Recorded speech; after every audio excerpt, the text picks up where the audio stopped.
When I come to 911. My wife is dead. It's a massacre. This is brutal. Stabbings, they are very up close and personal. Bloody knife in the sink. Second knife beneath the victim. The defense's contention was that Saul responded in self-defense. I would have a very good chance of convincing the jury that she was the primary aggressor. Child's bedroom. The child's a witness. It was heartbreaking with such a young child who witnessed such a traumatic event. Our main goal was to not further traumatize him. We did not want to put Tanya's son through testifying. Well, my question is, why did you kill him? For those most affected by a homicide, the first 48 is just the beginning. This is the story of the fight for justice in the weeks, months, and years. Clayton County 911. What's the address of emergency? Sir, Susan, very close to Springs Lane, Norcross, Georgia. Wait, Norcross? Norcross, Georgia. This is Clayton County. We don't dispatch from Norcross.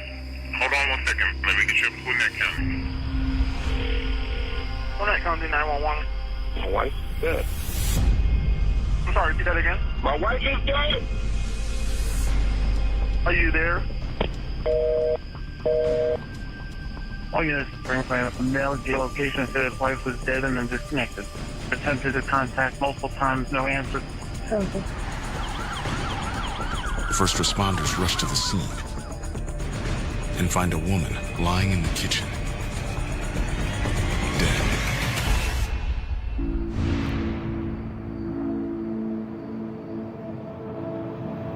It's about 3 o'clock in the morning. I worked shift this morning. Got off shift, went to my part-time job, and now I'm back out again. So, very little sleep. My name is Sergeant Craig Parker. I'm with the Gwinnett County Police Department. During this investigation, I was assigned to homicide as a corporal. We're heading out to an apartment complex in the area of Norcross. The only information I have so far is a male called Clayton County 911, stated that his wife was dead and then turned his phone off. They called in to 911. It automatically connects to Clayton County because that's the county that the phone's in. And then the address was in Gwinnett County. It rang strange to me. If you're calling from Clayton County, how do you know your wife in Gwinnett County is dead? Something just didn't seem right with it.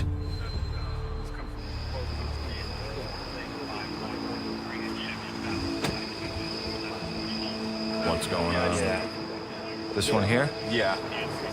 When we get there, we learn that the fire department had to force the door open. I'm Sergeant Chris Smith. At the time of this case, I was a detective in the homicide unit. There's no forced entry into any of the other doors. Maybe it's somebody who lives in the house. Who else would have a key to lock the door? She's in the kitchen. In the moment when I see all of it,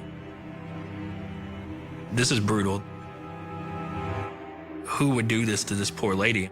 It's a massacre, really. This is not normal. Her IDs are on the table. Tanya Masonette. 45-year-old Tanya Masonette was born and raised in South Carolina and attended University of North Carolina. Tanya moved back to Gwinnett County just 2 months ago and started a job as a dental hygienist. Lots of blood splatter. Stab wounds. Tanya was stabbed 34 times around her neck. Serious overkill. It was a violent attack. There's arterial spray along the door onto the windows in that area. So my guess is going to be the first or second stab wound is going to be to the neck. At that point, she can't defend herself any longer. A black eye appears she was punched. I didn't observe any wounds on her arms at the scene, which indicate no defensive wounds. Bloody knife in the sink. Second knife beneath the victim.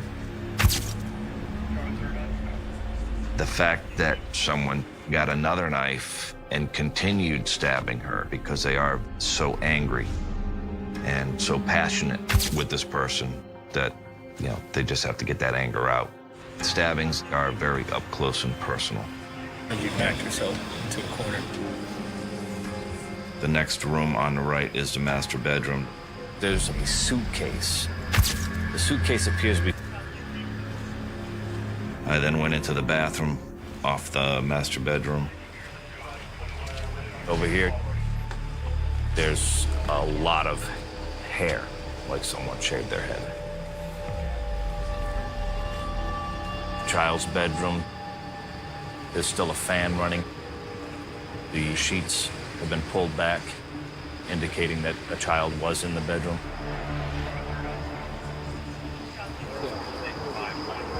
This is her. Officer Cavaretto pulls up Tanya's Facebook page. Facebook shows that she's calling in son. Between maybe 9 and 10 years old. And finds a photo of Tanya's son. The child is missing. We got to make sure the kid's okay. Knowing that a child is involved, that really heightened the whole situation. I was a lot more worried about where this kid is. We got to locate the husband. We have the male on the phone that says, "My wife is dead." He could have been there when it happened. Maybe he knows who did it. Maybe he's just a witness, or maybe he did do it.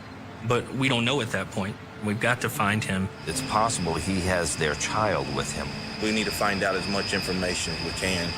When you're dealing with children involved in a case, you're more vested in something like this. Our next priority is finding these other people, finding this child. We need to know where they're at.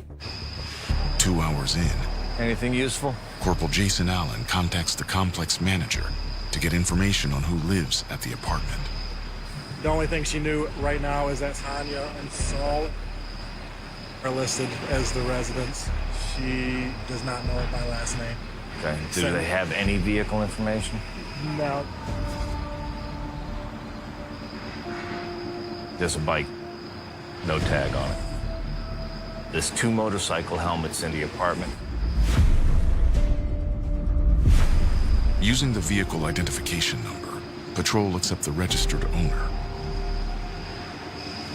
That's his motorcycle. Saul, Massonet, Polanco. I think there's going to be the husband. Cavaretto looks up Saul's Facebook profile That's him, and that's his son. and finds a family photo. I assume he has a regular car also. Got a picture on his Facebook of this car. It's a Chrysler 300. Yeah, or a 200. We're not sure if the child's with him or not, but we have to assume he is and take all the precautions we can. The husband, obviously, he's using a cell phone. He's probably on the move and possibly on the run. So I have limited time to track this child. If he's trying to get the child into another state, we need to step up, pick up the pace on the case. His address. The team finds an address for Saul in Clayton County. The call came into Clayton. This is Clayton County. We don't dispatch from Norcross.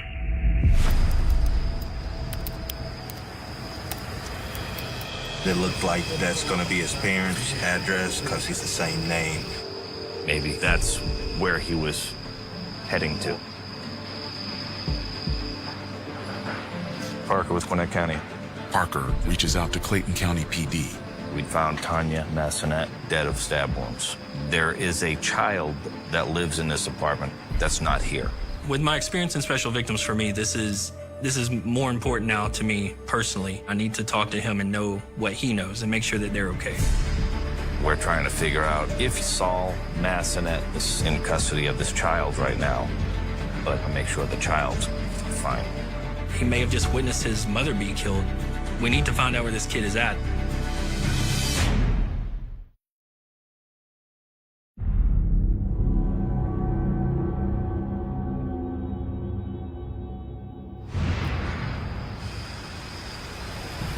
Obviously, I suggest you go there with more than just yourself. We don't have warrants or anything on him. Thank you. They're heading over there now. 3 hours in, with Tanya's son still missing.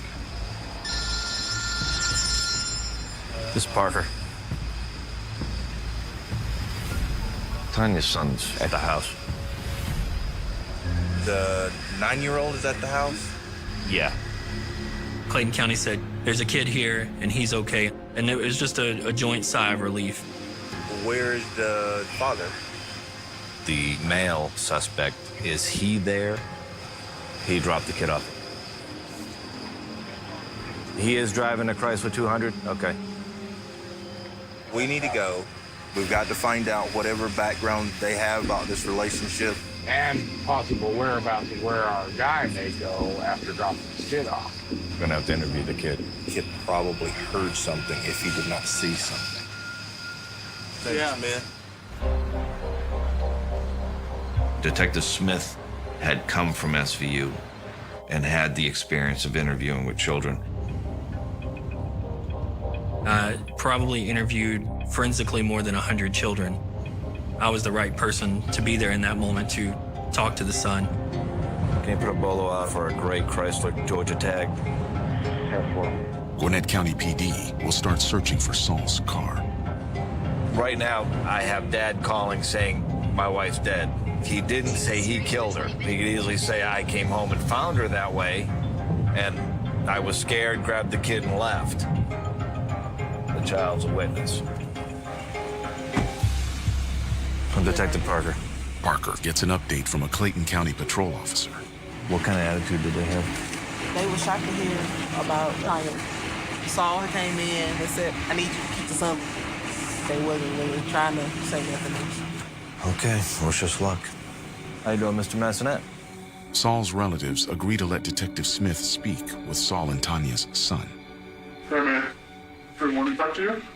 They have not told the child. His mother is dead. I'm Detective Smith and this is Detective Parker, okay? We're here just to talk to you, see if you know anything, and if not, that's absolutely fine, okay? When you're interviewing a child, you really want to make sure that you're not leading the kid. You're going to guide them to the area of information that you're wanting them to explore and to talk about. What were you doing before this? Saul and Tanya's son says he was home with his parents, and they were arguing. Did anything else happen? He tells detectives he heard his mother scream from another room. The child said, Daddy and Mommy got into an argument. Daddy hurt Mommy, and then a few minutes later, Saul went into the bathroom and shaved his head, and then told the child to get dressed. They had to leave. So, when your dad shaved his head, where was your mom at? He tells Smith he didn't see his mother after that. He must have been there when she died because he remembered her being awake. At what point did he not hear her anymore? Okay, so when your dad got you to bring you over here, where was your mom? He remembered his mom was outside on the phone at one point. I think that over the next few days, he was probably going to remember more that he wasn't able to tell me. All right. Do you have any questions for me? He asks if they're going to bring him back to his mother. You're going to stay here with your grandparents and your aunt for a while, okay? It's just really hard to hear that, knowing that in the next 12, 24 hours, he's going to find out that his mother's never coming back it's really hard. What he had already experienced is going to have a lasting effect on him for the rest of his life. Thank God that kid didn't see her. He heard Mom scream. He said he walked around and didn't see her. She was probably in the kitchen. Puts him shaving his head, which is definitely erratic behavior. He could have had a psychotic snap. He dropped him off about midnight. He called us later than that, so he's called us after he's dropped the kid off. The evidence that links him to the crime is a telephone call from Saul to our 911 dispatchers to advise that his wife was dead. Son's statement put Saul at the scene. I've got enough for the warrants. I got felony murder. I got cruelty to children. We're pinging the phone every 15 minutes, but the phone's off. We have detectives in the office. They're checking social media. We now know what service his phone's using. The phones are being tracked at that point in time. The only thing I can hope for is to get a phone call that he's been located. 7 hours in, with still no sign of Saul. The phone is back on. We know he's traveling in his car, and so we're following that car. We're giving out information through bolos and pictures of Saul to jurisdictions in the route that we think he's traveling. But what if he turns his phone off again and never turns it back on? What if it completely dies and he doesn't have a charger? If this phone goes out the window, what's our next move?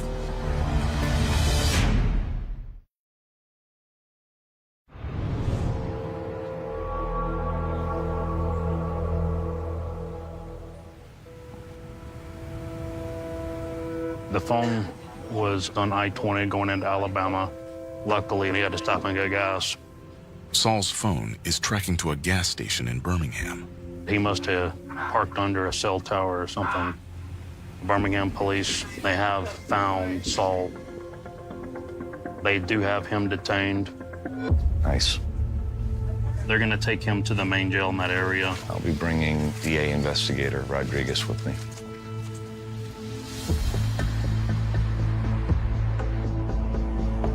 Tanya suffered 34 stab wounds. His intention was clear. He wanted her dead. When we get to Birmingham, I was very excited. The officers in Birmingham already said there was blood on the car, in the car, and on his person.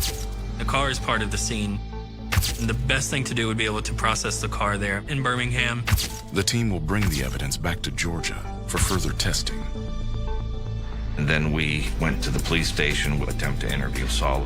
I am here to find out what happened, and if he did it, he will have to pay for it. So, how you doing? We just want to know what happened. We want to know what led up to this. We want to know everybody's role and part in how this all happened. I'm Detective Parker with Gwinnett County. This is Investigator Rodriguez. Just want to talk dealed up. Everything that happened yesterday.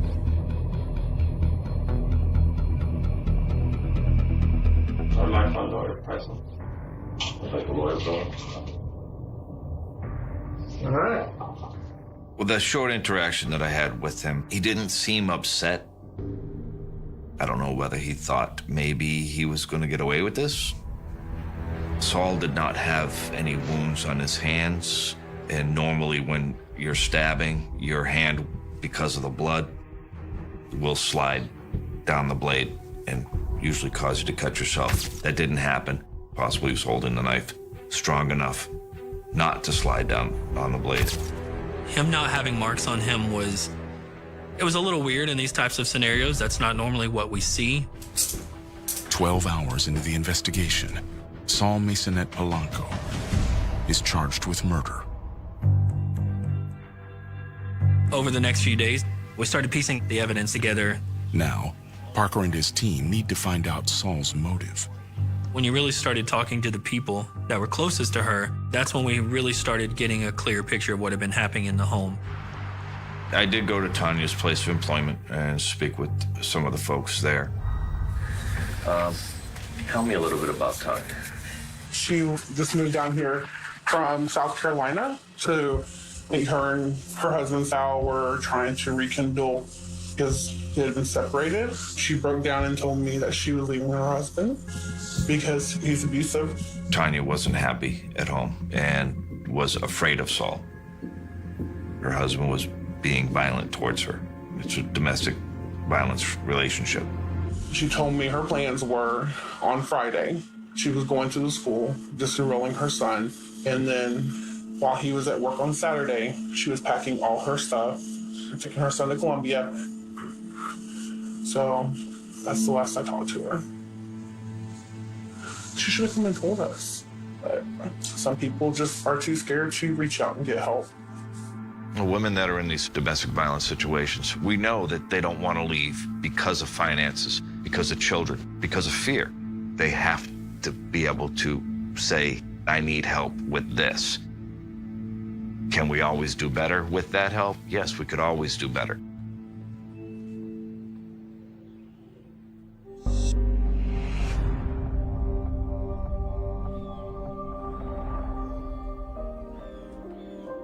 I was scrolling through, looking at these pictures of Tanya. Our girl. She loved to make others laugh. Tanya hid it well. Yeah. Like she hid it well. You know, she didn't tell you everything.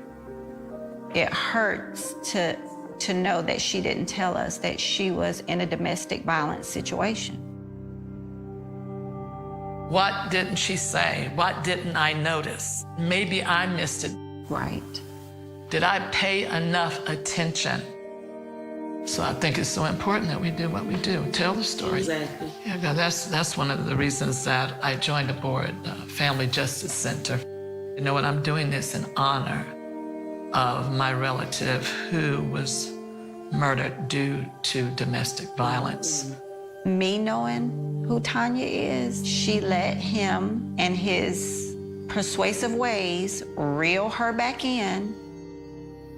I wish that she would have not went back and just continued to, live her life and take care of her son like she was doing on her own.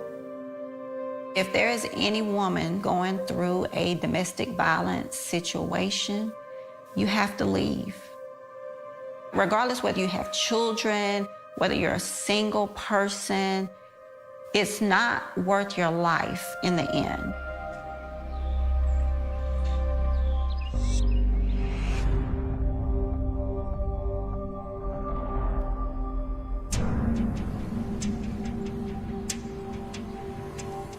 Tanya's friends and family can only provide hearsay. Tanya's mother gave me some background in reference to when Tanya and Saul were living in South Carolina. Parker needs proof of domestic conflict between Tanya and Saul.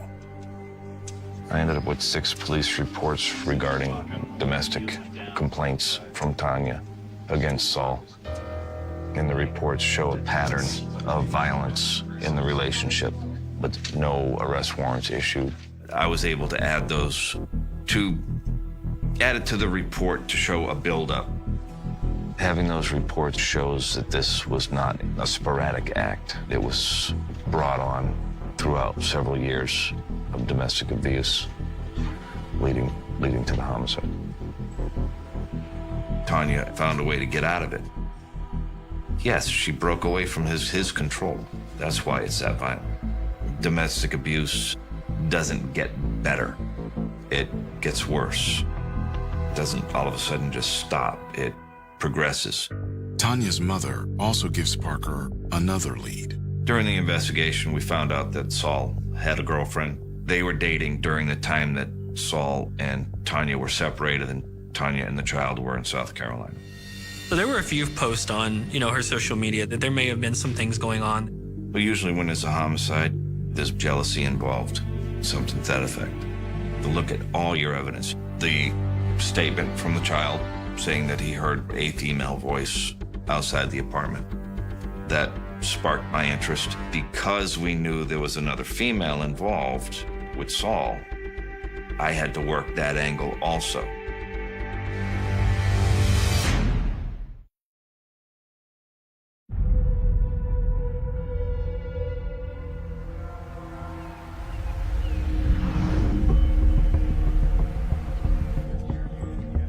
The child heard a female voice. If that's what he heard, then her phone should put the girlfriend at that location. That's why I reached out to her and wanted to get her to come in. Saul's girlfriend could be a suspect or a... Office before the police department had collected everything. Here are the players. Here are things that you need to be considering on the front end as we gather the evidence. My name is Jennifer Hendy. I was a managing assistant DA in Division 6 in Gwinnett County. The timing of defendant's relationship with his, let's say, mistress was interesting. Saul was still courting the mistress. Meanwhile, he's also courting his wife. He is with both of these women, leading both of these women on. Saul's girlfriend agrees to come to police headquarters. She came in with her attorneys. I think she was more fearful. She didn't know where she was going to fall into play. From what I understand, you guys had a relationship together. Yes. He was always very nice to me. He never physically hit me. He never touched me or physically harmed me. What was the reason you guys ended your relationship? I found out he was still married. She says after she posted a birthday greeting to Saul on Facebook, Tanya messaged her. And she said, "Thank you for the balloons that you gave my husband." And I said, "Husband?" And so finally, I was able to get out of him that they were still married. She shares text messages between her and Saul from the day before his arrest. Friday, he said that he was ready to leave her if I would take him back. And I said the only way I could do that is if she was out. Motive. So I believe that is indicative. So I don't know what he heard. And you weren't in Norcross at all? No. I was able to rule her out as possibly a second assailant. While waiting for the lab results from Saul's clothing and his car, Parker pursues more evidence to help build the case against him. I decided that I want to interview the son again to get a little bit more details. The son is now with Tanya's parents in South Carolina.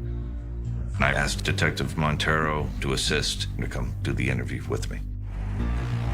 Detective Montero was in SVU. He's a forensics interviewer. SVU, most of your interviews are with children, so he has that expertise. One of the things about special victims, you want to get what you can out of them, but you don't want to force it to the point where you hurt them more. Tell me what you remember. I don't like to know too much about what happened. I'm finding it out as I'm talking to the victim.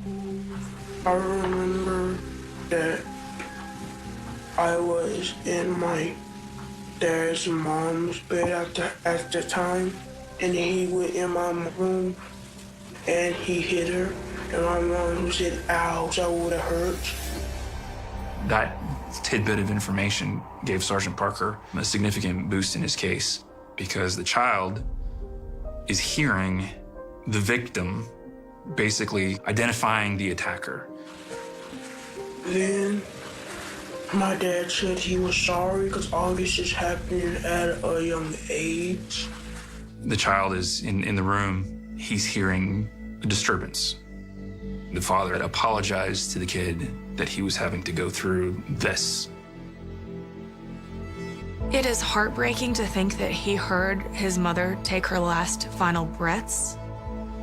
I like to believe that he didn't know exactly what those sounds were. As police officers, we need to try to focus on helping them come down emotionally from that interview. He loved football, so at the end of it all, we give him the football. And then just let him know that we're there if he needs someone to talk to or if he needs help. Give him that little bit of light to focus on. Maybe help get him through it. The biggest pieces of evidence, the testimony from the child is huge. Then you got the blood evidence on him and the car. Blood inside the car was tested and it turned out to be Tanya's. And that's huge. And not to mention Saul had blood on him.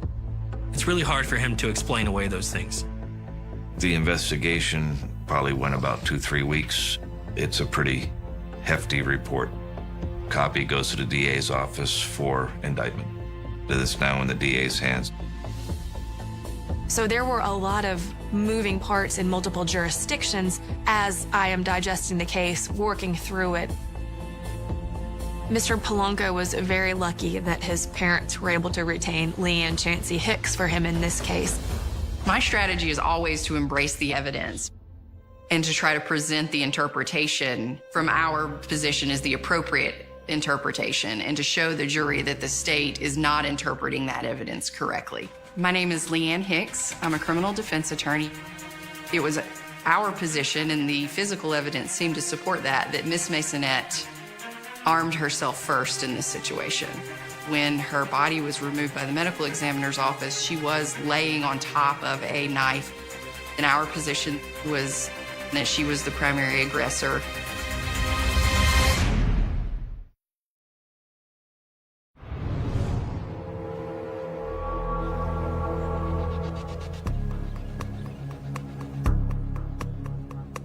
The defense's contention was that Tanya pulled the green-handled knife and that Saul then responded in self-defense. Certainly, the physical evidence at the scene would have sort of been up for grabs for interpretation during the trial of the case. Our interpretation would have obviously been she armed herself. There were no substantial marks of notice on the defendant. You are physically taller, stronger. You're not able to disarm her. I do not believe that that argument would have had credibility at trial. Hicks has another key claim for Saul's defense: his mental health.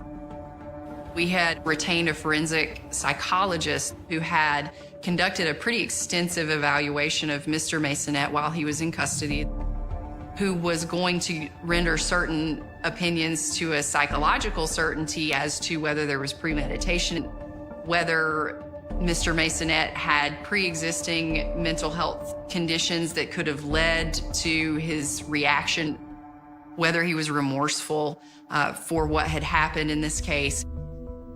I thought, based on Dr. Gaskell's report, that I would have a very good chance of convincing the jury that this was not a murder, that this was a manslaughter. He would have been facing a 1 to 20-year sentence on that manslaughter charge. The state wanted malice murder with a sentence to life without the possibility of parole. And malice can be formed in an instant, and given that there were 34 stab wounds, malice was certainly formed during any number of those stab wounds. The motive, the day of the murder, for potentially killing his wife was because he wanted to be with the mistress and not his wife. He had been thinking about that. There is an eyewitness in their minor son. I had planned to paint the entire picture of what the defendant put his minor child through. I would have had to have called the son to testify at trial. But taking the stand would be difficult for a child. 90% of crimes are going to involve children in some form or fashion. It is heart-wrenching. My name is Jennifer Rahonic. I'm a former victim advocate for the Gwinnett County District Attorney's Office. The first time I met Tanya's son, we had them come down just for a brief meet and greet. It was heartbreaking to deal with such a young child who witnessed such a traumatic event, and our main goal was to not further traumatize him. I did believe that I had some information that I could draw out regarding those interviews. I could highlight to the jury that wasn't really the child saying that. That was the child acquiescing to the detective's statements. The way that our office was looking at it was we did not want to put Tanya's son through testifying. If we would have had a jury trial, there was no way around putting the son on the stand. Our goal in deciding what to do with this case ultimately was, let's keep him out of the courtroom. To protect Tanya's son from testifying, Andy approaches Hicks with an offer. The beauty of a plea versus a trial is it's entirely the client's decision. I generally meet with the client multiple times and over multiple days so that they have an opportunity to sort of accept the information, think about it. When we came in to litigate the motions, we had reached that resolution for a plea. The perfect negotiation is one where nobody is happy. Both sides got a little bit of what they wanted, a little bit of what they didn't want. November 18th, 2019. Saul Masonette Polanco appears for a hearing and enters his plea. The defendant's parents were there. They sat on his side of the courtroom behind him. Victim's mother, stepfather, brother, and minor child came and they sat on the state's side. I positioned myself to where I could easily get out of the courtroom with Tanya's son. During a plea, the facts of the case have to be presented, as gruesome as they were. That's when the atmosphere changed. Tanya's son kind of nudged me. He wanted to leave the courtroom, and we left. The day of the plea was very somber. Crime victims in Georgia are absolutely entitled to address the court, no matter what kind of case it is. In preparation for victim impact statements being offered in court, you have to prepare your client not to react to them. So when we went into the conference room, Tanya's son had mentioned that he did want to say something at some point. Do you want to record a message? And he said yes. And I started to record. Jennifer Rahonic came back into the courtroom, indicated to me that she had a recording from Tanya's son. I walked up to a podium in the courtroom and pressed play into the microphone.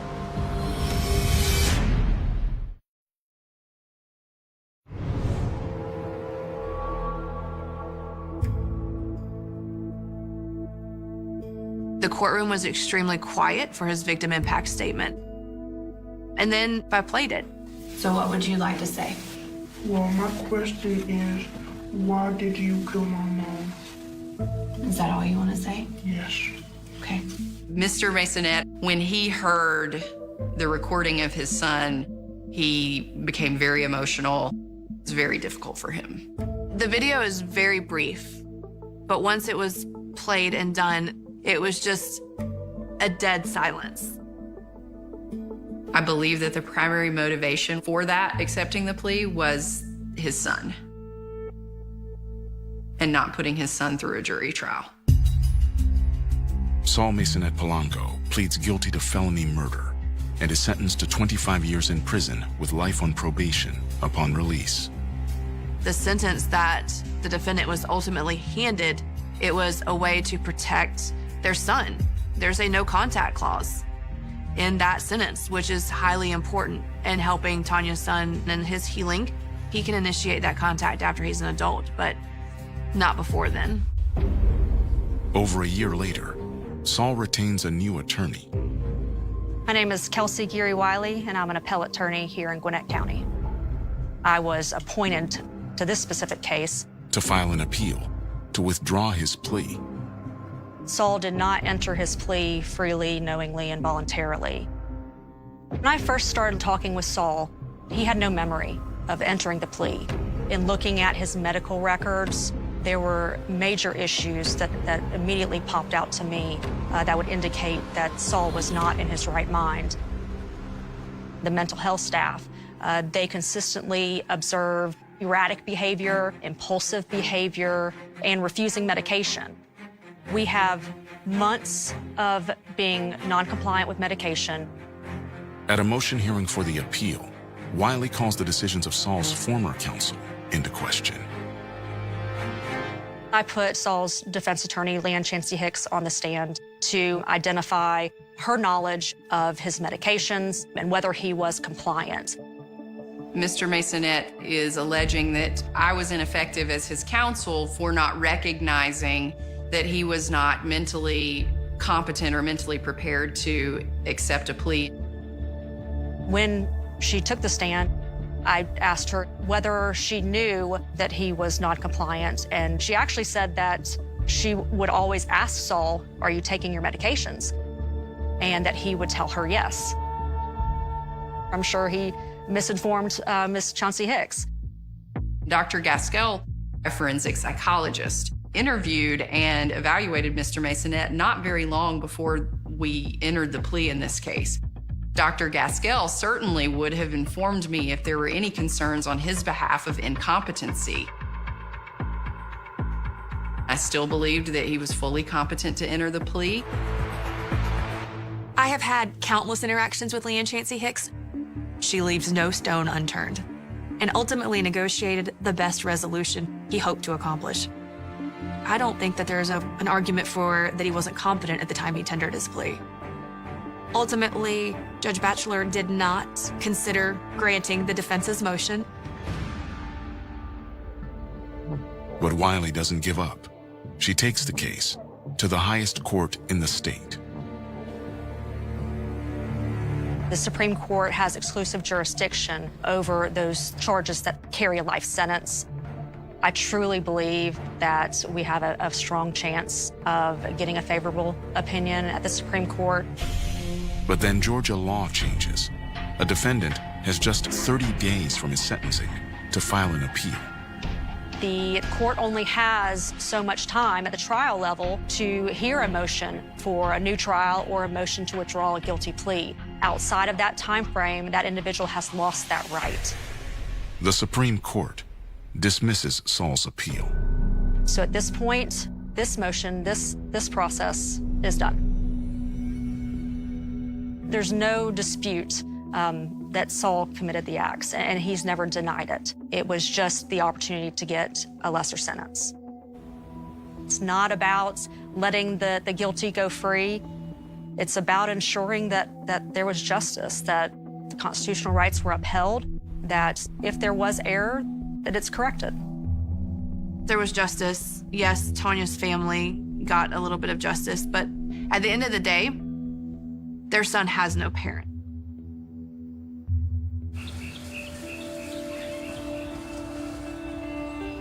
Tanya, she was a phenomenal person and a great mom to her son. And it's taking a toll on everybody's life, you know. And sometimes I still don't know what to say. I know. Words fail. Yes.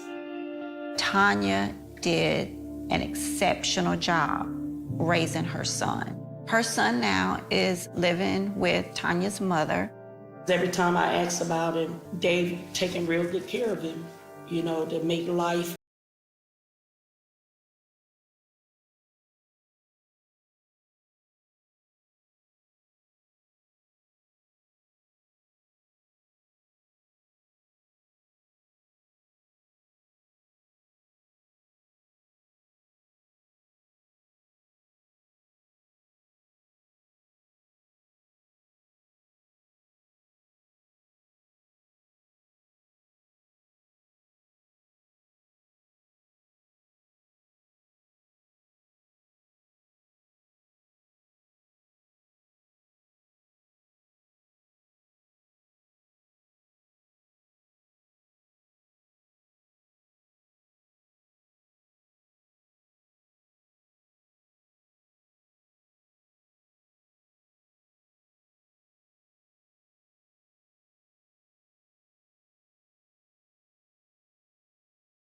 A single drop of blood had waited 37 years to speak. It was found beneath a layer of dust in a place investigators had searched before. Not once, not twice, several times. But in 1989, nobody had the technology to understand what that tiny stain meant. Now, in 2026, the laboratory did. The results stunned everyone. The DNA did not belong to the man police had suspected in 1989. It belonged to someone whose name had never appeared in the original case file. And suddenly, a Virginia mystery that had survived 3 decades was moving again. The case began on a cold October morning in 1989 when 26-year-old Emily Carter failed to arrive at work. Emily was not the kind of person who simply disappeared. She had a routine. Every morning she left her small apartment before 7. She stopped at the same gas station. She bought coffee. She took the same road toward downtown. Her co-workers knew exactly when she would arrive. That morning, her desk remained empty. At first, nobody panicked. Then 8 o'clock passed. Then 9. Her supervisor called her apartment. No answer. A co-worker drove there. Emily's car was gone. Her purse was gone. Her apartment door was locked. Inside, everything looked normal. A cup sat beside the sink. A book lay open on the sofa. A jacket was hanging near the door. Her calendar showed an appointment that evening. Nothing suggested she had planned to leave town. Nothing suggested she was in danger. But one detail was wrong. Emily's bedroom window was open. It was October.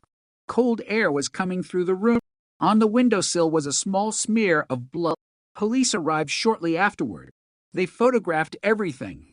The window, the bedroom, the hallway, the kitchen, the blood. At the time, the stain was treated as evidence, but investigators had no way to determine whose blood it was. They collected it. They sealed it. They placed it into the evidence system. And then the case began. Emily's car was discovered that afternoon beside an abandoned roadside property nearly 15 miles from her apartment.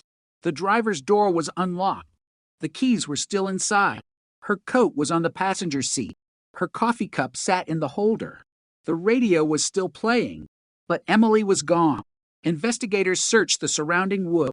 They found footprints. They found tire tracks. They found a torn piece of fabric caught on a branch. It was dark blue. Emily had been wearing a blue jacket that morning. The search continued through the night. Volunteers arrived. Dogs searched the woods. Helicopters swept the area. The entire community became involved. Posters appeared on telephone poles. Photographs appeared in newspapers. Emily's parents stood in front of television cameras and asked one question: "Where is our daughter?" No one had an answer. Then a witness came forward. A truck driver said he had seen Emily's car near the roadside property around 7:40 that morning. He remembered another vehicle, a dark sedan. He could not remember the plate. He could not identify the driver, but he remembered something strange. The sedan had been parked facing the wrong direction, and someone had been standing beside it. A man, tall, wearing a light-colored jacket. That became the first major lead. Police searched vehicle registrations. They interviewed local residents. They checked businesses. They examined traffic records. One name surfaced repeatedly. Thomas Reed, 32 years old, a mechanic. He lived less than 3 miles from Emily. He knew her. They had dated briefly months earlier. The relationship had ended badly. Emily's friends said Thomas had been angry. One friend remembered him saying, "If I can't have her, nobody will." It sounded devastating. It sounded like motive. And investigators focused on him. Thomas denied involvement. He said he had been working that morning. His employer confirmed that he arrived shortly after 8, but the timeline was close, too close. Police searched his vehicle. They found no blood, no clothing fibers, no weapon, no obvious connection to the roadside property. But investigators were not convinced. Thomas agreed to a polygraph. The result was considered inconclusive. The case remained open. Then, 3 days later, Emily's body was discovered. A hunter found clothing near a creek approximately 2 miles from where her car had been abandoned. Police arrived. The area was sealed. Emily was found beneath fallen branches. She had been killed. The medical examiner determined that she had suffered severe trauma. The exact weapon was never recovered. There were no usable fingerprints, no clear eyewitness, no confession, only a handful of clues: the blue jacket, the blood on the apartment window, the dark sedan, and the abandoned car. The community was devastated. Emily's parents refused to accept that the investigation would end there. They demanded answers. Police returned to Thomas Reed. He was questioned again. He maintained his innocence. He admitted arguing with Emily weeks earlier. He admitted being jealous, but he denied seeing her on the morning she disappeared. Investigators asked where he had been. He said he was at work. The time card supported him. But one co-worker remembered seeing Thomas arrive late. Another said he looked nervous. The contradictions were enough to keep suspicion alive, yet there was no physical evidence connecting him to the murder. The case eventually went cold. Months became years. Years became decades. Emily's parents grew older. Detectives retired. Evidence moved into storage. The dark sedan was never identified. The blood sample remained sealed. The torn fabric remained sealed. The original photographs remained in a box. The case became another forgotten file. But Emily's mother never stopped. Every anniversary she visited the cemetery. She brought flowers. She brought photographs. And she kept asking the same question: who did this? She died without an answer. Her husband died 2 years later. The case remained open. Then came 2007. A detective reviewing old files noticed something strange. The blood sample from Emily's apartment had never been tested for DNA. Technology had changed. Investigators submitted the sample. The laboratory extracted a partial profile, male, but the sample was too degraded for a definitive identification. Still, it was enough to exclude Thomas Reed. He was not the source. That discovery shocked investigators. The man they had spent years watching was not connected to the blood. But who was? The profile was entered into the national database. No match. The case remained dormant. Then, in 2018, investigators tried again. New testing produced a stronger profile. Still no match. But genetic genealogy was beginning to transform cold case investigation. Detectives submitted the profile to a specialized laboratory. The search produced distant relative. Not a name. Not yet. But a family tree. Investigators followed it backward, then sideways, then forward. One branch led to a man named Daniel Mercer. Daniel had lived in Virginia in 1989. He had worked as a contractor. He had owned a dark sedan. And he had lived less than 10 miles from Emily's apartment. There was one problem. Daniel Mercer had died in 1999. Cancer. No criminal record. No connection to the case. At least, not officially. Investigators searched his employment record. He had worked near the roadside property. They searched old photographs. There he was, standing beside the exact model of dark sedan described by the truck driver. The investigators were stunned. Then they found his name in an old police report. Daniel had been interviewed in 1989 as a witness. He told police he had driven past the roadside property that morning. He said he saw nothing unusual. Nobody considered him a suspect. Nobody collected his DNA. Nobody searched his home. And nobody knew that he had been standing almost directly inside the investigation. The new DNA profile appeared to connect him to the blood, but investigators needed confirmation. They located one of Daniel's surviving relatives. A discarded biological sample was obtained legally. The laboratory compared the profile. The result came back. A match. The blood beneath Emily Carter's bedroom window had belonged to Daniel Mercer. The investigators stared at the report. For decades, they had been asking who left the blood. Now they knew. But the discovery created a bigger question. Why was Daniel Mercer inside Emily's apartment? And why had he told police he had never been there? The cold case was no longer cold. It was alive again. And the man whose blood had finally identified him had been dead for 27 years. The match changed the investigation overnight. For the first time since 1989, detectives had a name attached to the blood.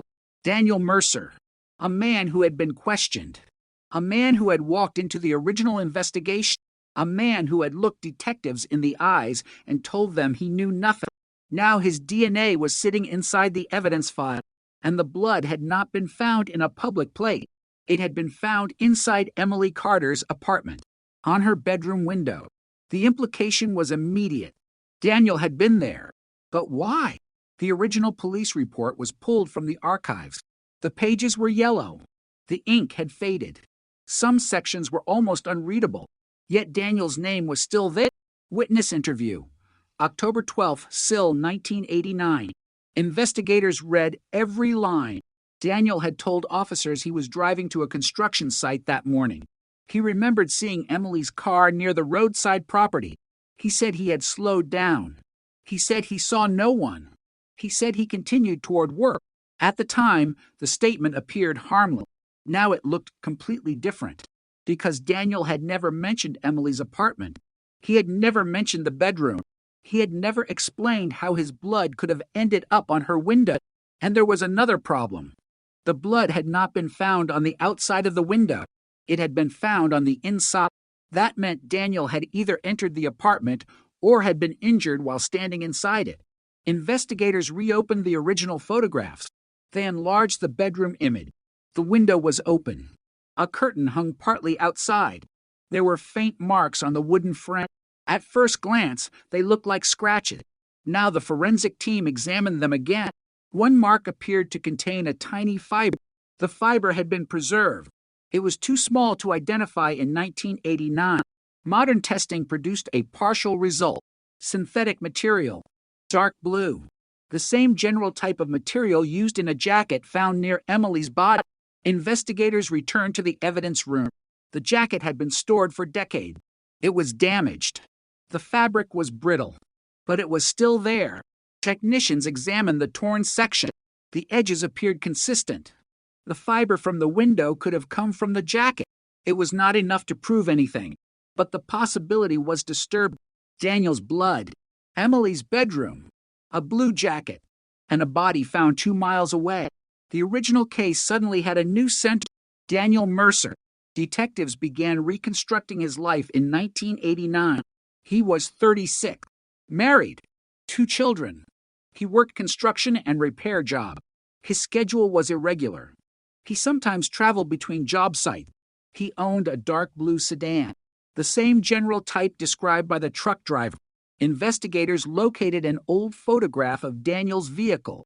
The license plate was partially visible. The truck driver had remembered the first 3 characters correctly. It matched. For 37 years, investigators had possessed the description. They had simply never connected it to Daniel. The detectives searched his employment record. On the morning Emily disappeared, Daniel was scheduled to work at a site across town. but the time card showed he did not arrive until 8:26. Emily was believed to have disappeared shortly after 7:30. The timeline suddenly allowed enough time. A lot of time. More than enough. Investigators then examined Daniel's old phone record. Landline records from 1989 had survived. At 6:48 that morning, Daniel's home received a call. At 7:02, a call was made from his house. At 7:18, another call came from a payphone near Emily's neighborhood. The number dialed belonged to Emily's apartment. The call lasted 19 seconds.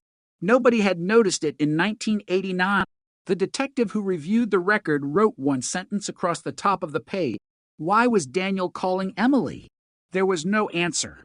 Emily's phone record showed another call that morning. At 7:21. The same payphone.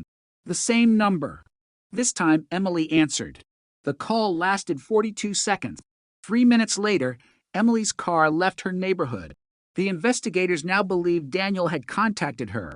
Perhaps he asked to meet. Perhaps he threatened her. Perhaps she agreed because she already knew him.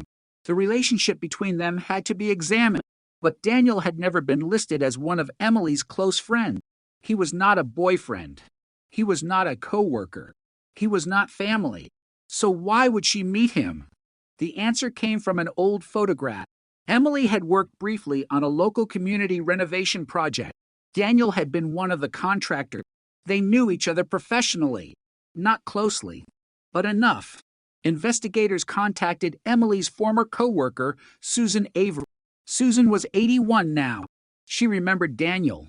When shown his photograph, she immediately said, "He scared her." The detectives asked why. Susan said Daniel had become angry with Emily after she complained about missing equipment from the project.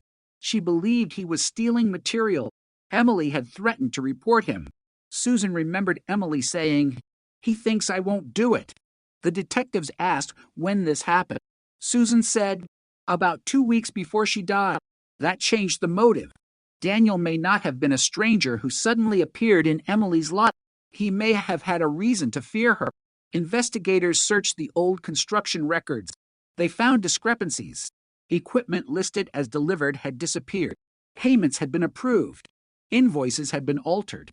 Emily had noticed. She had documented several missing items, and Daniel had signed some of the delivery form.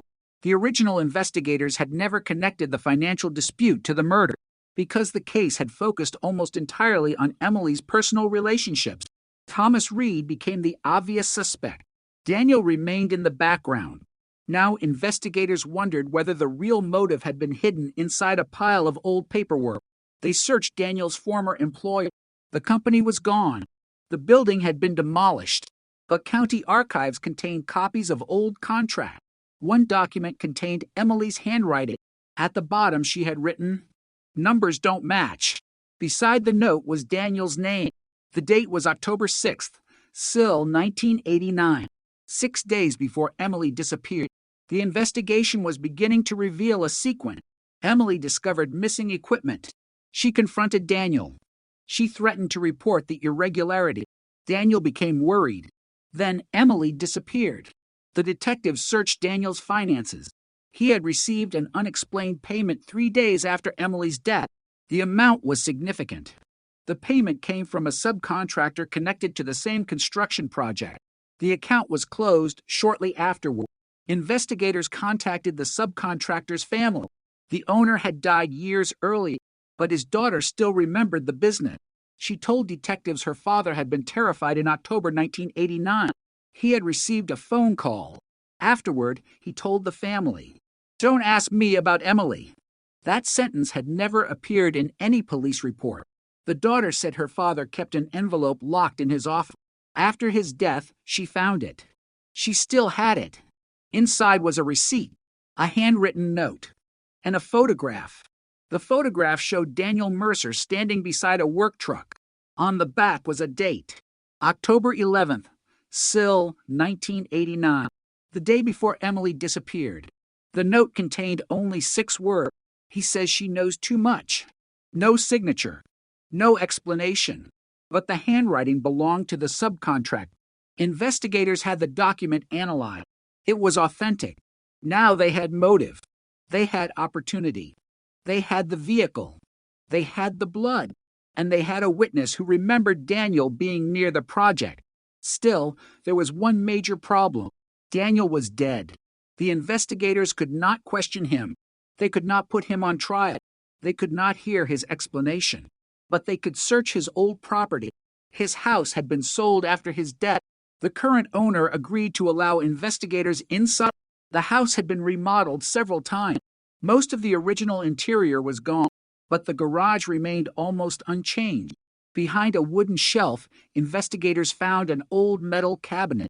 Inside were construction documents, receipts, photographs, and a small envelope. The envelope contained a newspaper clipping about Emily's disappearance. The clipping was folded carefully. On the back, Daniel had written, "She should have kept quiet." The detective reading it stopped. There was no ambiguity in the word, but the handwriting expert had to confirm that Daniel wrote it. The result came back quickly. Consistent. The case was tightening.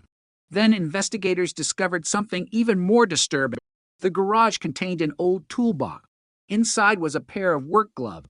One glove had a dark stain. The material was too degraded for a complete DNA profile, but the laboratory recovered a partial profile. It matched Daniel. That alone did not prove the gloves were connected to Emily, but one investigator noticed a tiny blue fiber caught in the stitching, the same type of fiber found on the bedroom window, the same type associated with Emily's jacket. The evidence was beginning to form a chain, yet investigators still needed to explain the blood. Why had Daniel been injured? What happened inside Emily's apartment? And why had her bedroom window been open? A forensic reconstruction suggested something violent had occurred there. The scratches on the frame appeared to indicate a struggle. The blood pattern suggested Daniel had suffered a cut. Perhaps Emily fought him. Perhaps she tried to escape through the window.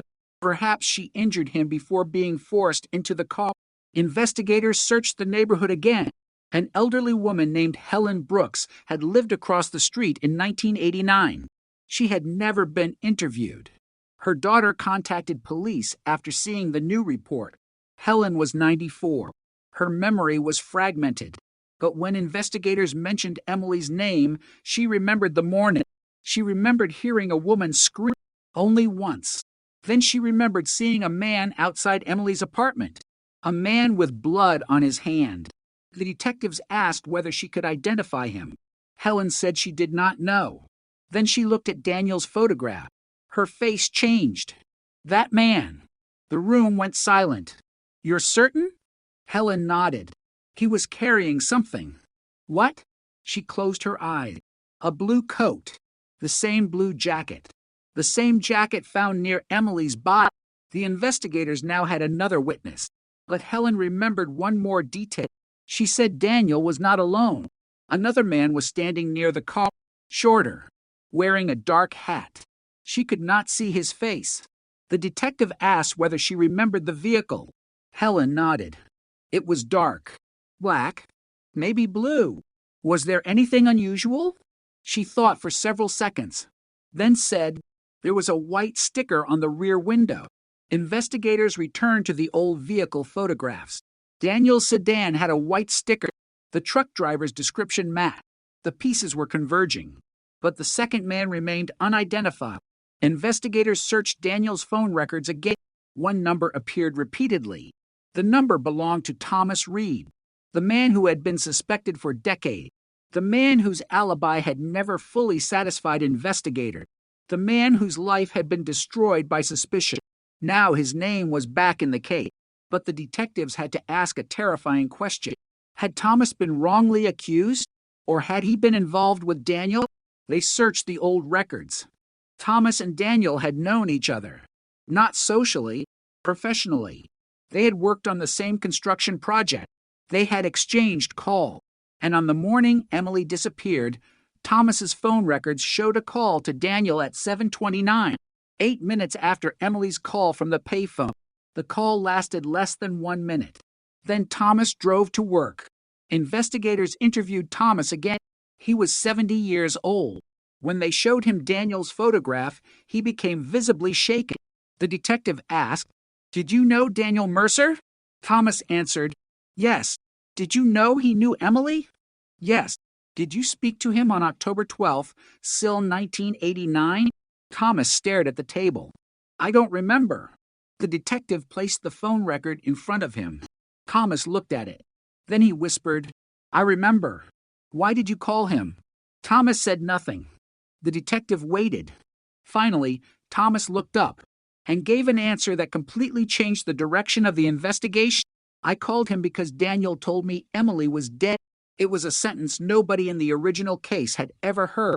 Thomas said he knew before the police did, and when investigators asked how he knew, he gave them a name that had never appeared in Emily Carter's case file, a name connected to Daniel Mercer, a name that would lead investigators to the final missing piece. Thomas Reed did not look like a man who had just remembered something. He looked like a man who had spent 37 years trying not to. The detective kept the old telephone record on the table. 7:29 Daniel Mercer. Thomas Reed. One call. Less than 1 minute. Then the detective asked the question again. How did you know Emily was dead? Thomas stared at the paper. His hands were trembling. Finally, he said the name. Richard Vale. The name meant nothing to the detective. They checked the original case file. Nothing. No witness statement. No interview. No mention of Richard Vale. They searched the old construction records. There it was. Richard Vale had worked as a site supervisor for the same contractor where Daniel Mercer had worked. He had been 39 in 1989. He had disappeared from Virginia less than 6 months after Emily's murder. No arrest. No criminal history. No explanation. Just gone. The detective looked back at Thomas. Who was Richard Vale? Thomas swallowed. He was the one Daniel was afraid of. That sentence changed everything. For years, investigators had believed Thomas was jealous of Emily. They had believed he was the angry former boyfriend. They had believed his hostility created the motive. Now Thomas was saying something different. Daniel was afraid. And Richard Vale was the reason. Thomas finally began talking. He said he and Daniel had worked together on several construction sites. They knew about missing equipment. They knew about altered invoices. They knew that materials were being diverted from job sites and resold. Thomas admitted he had participated in small ways. He had signed forms. He had ignored discrepancies. He had taken money. But he claimed Emily had discovered the larger operation. She had been comparing invoices. She noticed that equipment listed as delivered never arrived. She noticed duplicate payments. She noticed the same trucks appearing on different sites at the same time, and she began asking questions. Thomas said Daniel warned him to stay away from her, not because Daniel wanted Emily hurt, because Daniel was scared she would expose everyone. Thomas said he eventually ended his relationship with Emily because he believed she was getting too close to the truth, but he insisted he never threatened her.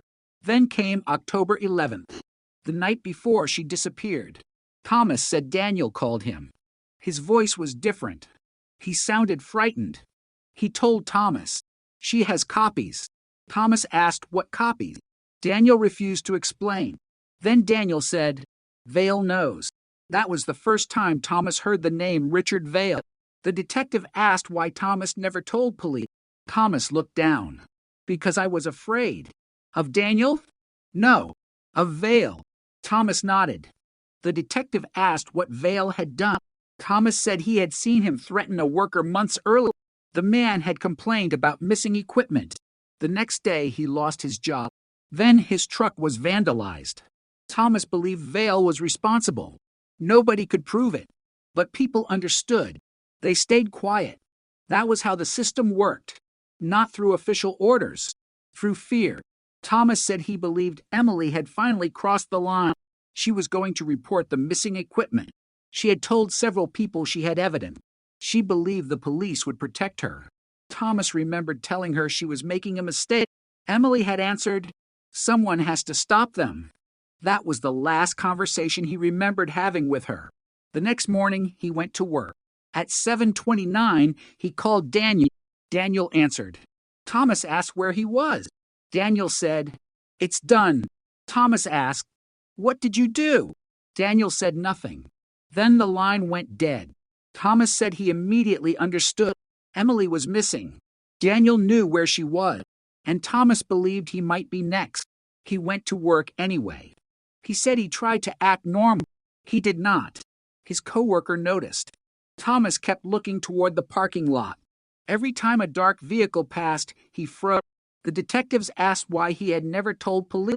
Thomas answered, "Because Daniel told me if I talked, Vale would know." The threat had worked. For decades. But now Richard Vale was dead. He had died in 2004, a heart attack.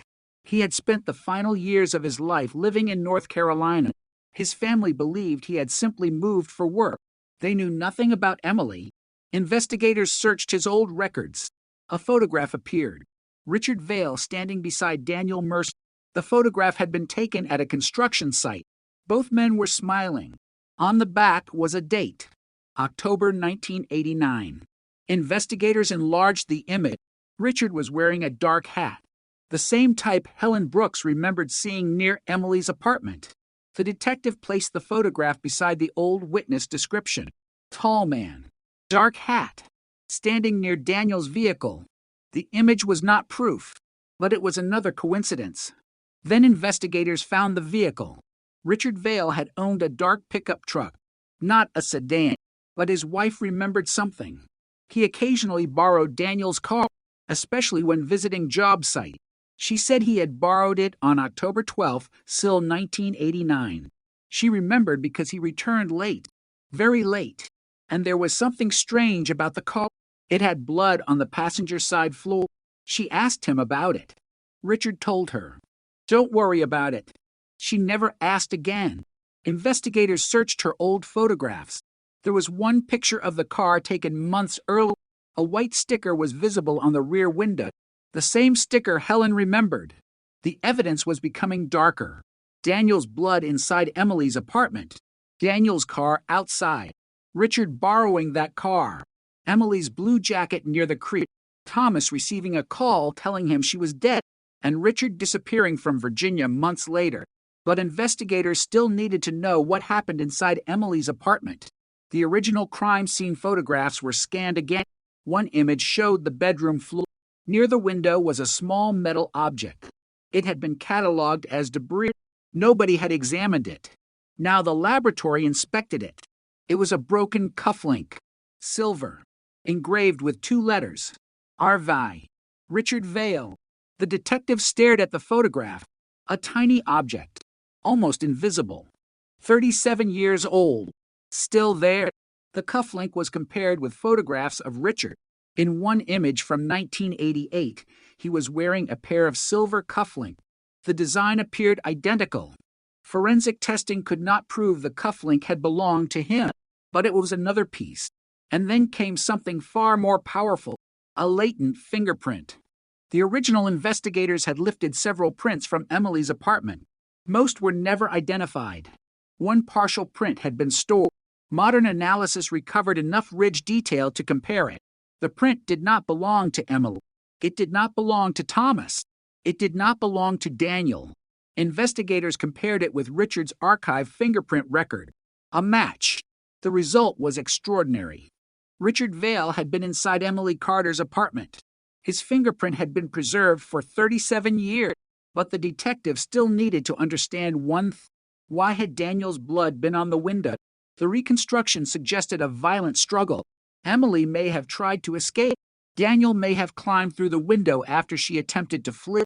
The blood could have come from a cut caused during the struggle, but another possibility emerged. Daniel may have been injured after Emily fought back. A neighbor had reported hearing glass break. The original statement had been dismissed because the neighbor could not provide an exact time. Now investigators compared it with the timeline. The sound had occurred shortly before 7:40. That matched the estimated period of the struggle. The neighbor also remembered hearing a man's voice. She could not understand the word, but she remembered one phrase, "Get in the car." The detective listened to the statement again. Then he compared it with the evidence. Emily's car, Daniel's vehicle, the blue jacket, the blood, the broken cufflink, the fingerprint. Everything pointed toward the apartment. But there was still a missing link. Where had Emily been taken? Her body had been found 2 miles away.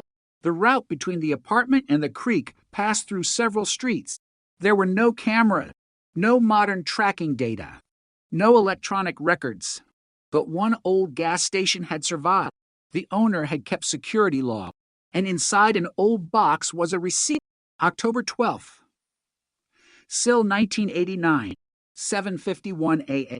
The purchase was for gasoline. Cash. Vehicle description: dark blue sedan. The attendant had written the plate number.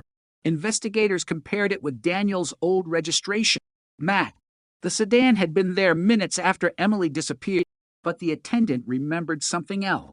A woman had been inside. She was crying. She was wearing a blue jacket. Emily was still alive. That meant the timeline was wrong. Investigators had assumed she died near the apartment. She didn't. She had been transported alive, and someone at the gas station had seen her. The attendant was dead. But his son remembered hearing the story. His father had said the woman looked terrified. He had wanted to call police, but the man driving the car had threatened him. The son remembered the word. You didn't see anything. The driver was Daniel. The passenger was Richard. The woman was Emily. Now investigators had the missing bridge between the apartment and the creek. The detective reconstructed the morning minnow by minute 6:48. Daniel receives a call, 7:02. Daniel makes a call, 7:18. A payphone calls Emily, 7:21. Emily answers, 7:29. Thomas calls Daniel, 7:35. Daniel arrives near Emily's apartment, 7:40. A struggle occurred. Daniel is injured. Richard enters the apartment. Emily is forced into the vehicle, 7:51. The car stops at the gas station. Emily is still alive. After that, the vehicle travels toward the creek. The exact time of the murder remained uncertain, but investigators now believed Emily survived the initial attack. She had been taken somewhere, and that somewhere was connected to Richard Vale. They searched his old property records. Richard had owned a small hunting cabin outside the county. The cabin had been demolished in 2001, but property maps remained. The location was less than 1 mile from where Emily's body had been discovered. The investigators went there. The cabin was gone. Only the foundation remained. Underneath the foundation was an old drainage pit. The ground was disturbed. Search teams excavated. They found nothing. Then a technician noticed something embedded in the soil, a metal clasp, silver, the same design as the broken cufflink. But there was more, a fragment of blue fabric, and a rusted buckle. The evidence was sent to the laboratory. The blue fiber was consistent with Emily's jacket. The buckle matched the type used on the restraints found in Daniel's old workshop. The case was now moving beyond suspicion. It was becoming a reconstruction.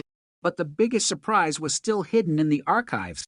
Investigators found a handwritten note from a former detective. It had never been included in the official report. The note said, witness claims 2 men were present. One identified as Mercer, second possibly Vale. Supervisor says insufficient evidence. The detective who wrote it had died years ago. His family had kept a copy. The note explained why Richard's name disappeared. Someone had decided the evidence was insufficient. The original detective had suspected him, but the case shifted toward Thomas Reed. The wrong man became the center of attention. The real suspect disappeared into the background, and for 37 years the evidence waited.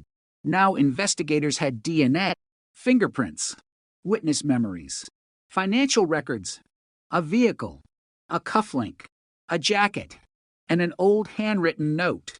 But there was one final question. What happened to the missing documents Emily had collected? If they could find them, they could prove the motive. The detectives searched Daniel's former property again, then Richard's, then the old construction company archive. Nothing. Until a retired attorney contacted police. He had been a young associate in 1989. He remembered Emily. He remembered her coming into the office carrying a folder. She told him she was afraid. She said, if anything happens to me, the records are somewhere safe. The attorney had never reported the conversation, But he remembered the folder. He remembered its color, red, and he remembered one other thing. Emily had written an address on the back, an abandoned storage facility. Investigators searched the property record. The facility had been demolished years earlier, but the storage company had preserved its old rental ledger. One unit had been rented under a false name. The initials were RV, Richard Vale. The detectives stared at the ledger. The missing documents might still exist, and if they did, they could reveal exactly what Emily had discovered before she died. The investigators located the new owner of the property. He had been clearing the land years earlier. During demolition, he found an old metal box buried beneath a concrete slab. He kept it. He never opened it. He had no idea what was inside. The box was brought to the laboratory. The seal was broken. Inside was a red folder.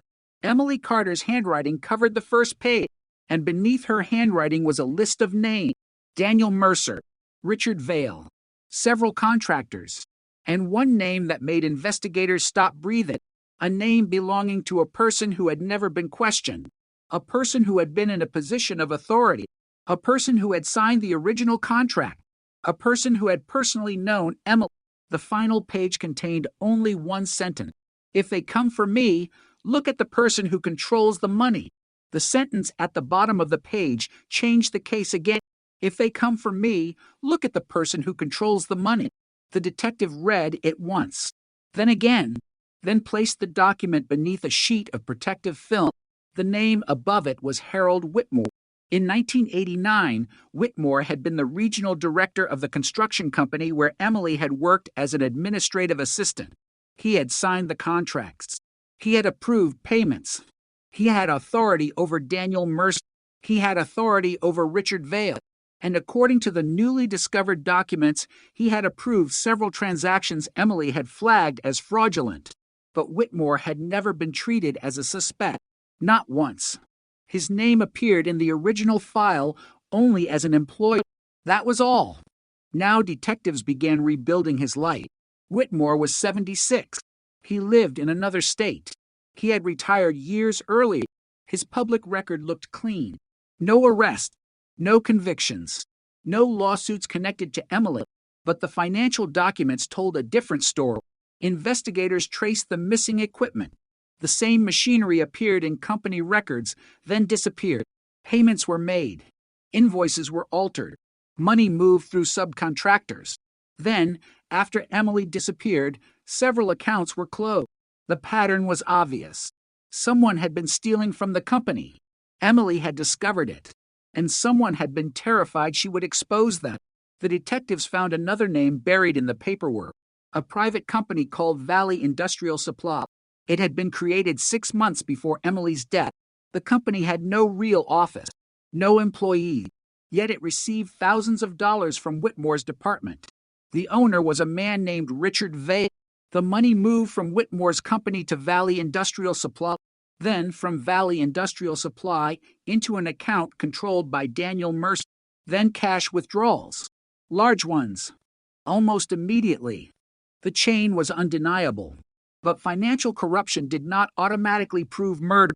The detectives needed to know whether Whitmore had ordered Emily's death. They searched his old correspondence. Most records were gone. Then they found a letter, dated October 10th, Sill 1989, 2 days before Emily vanished. The letter had been written by Whitmore to Richard Vale.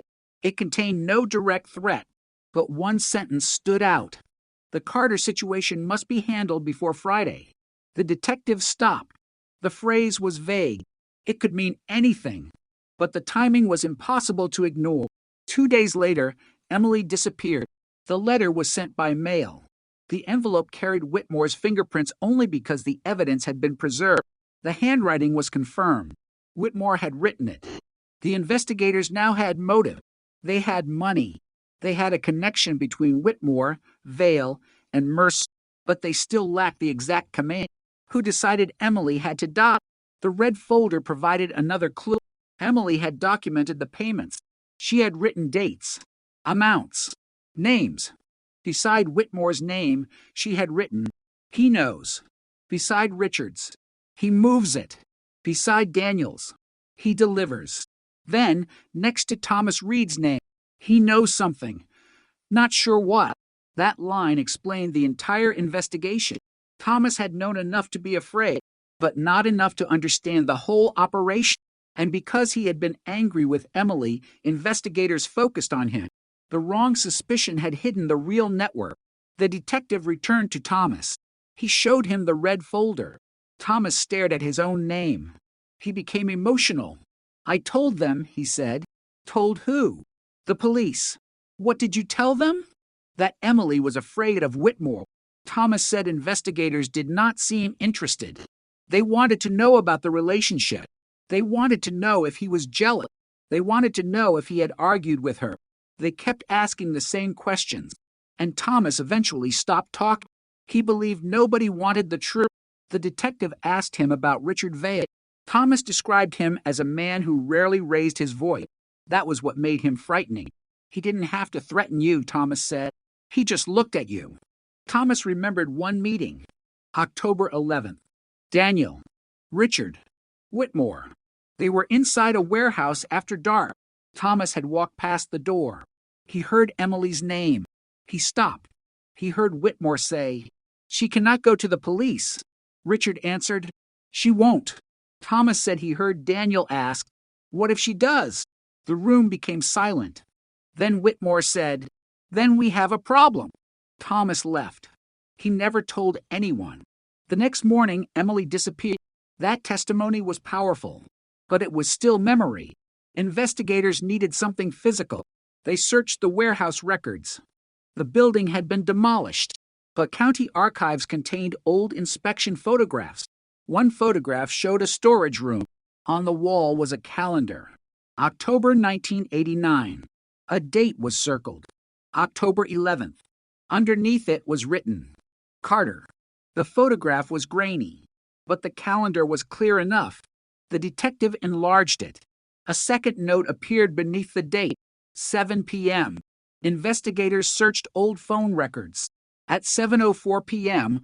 on October 11th, Richard called Whitmore. At 7:08, Whitmore called Daniel.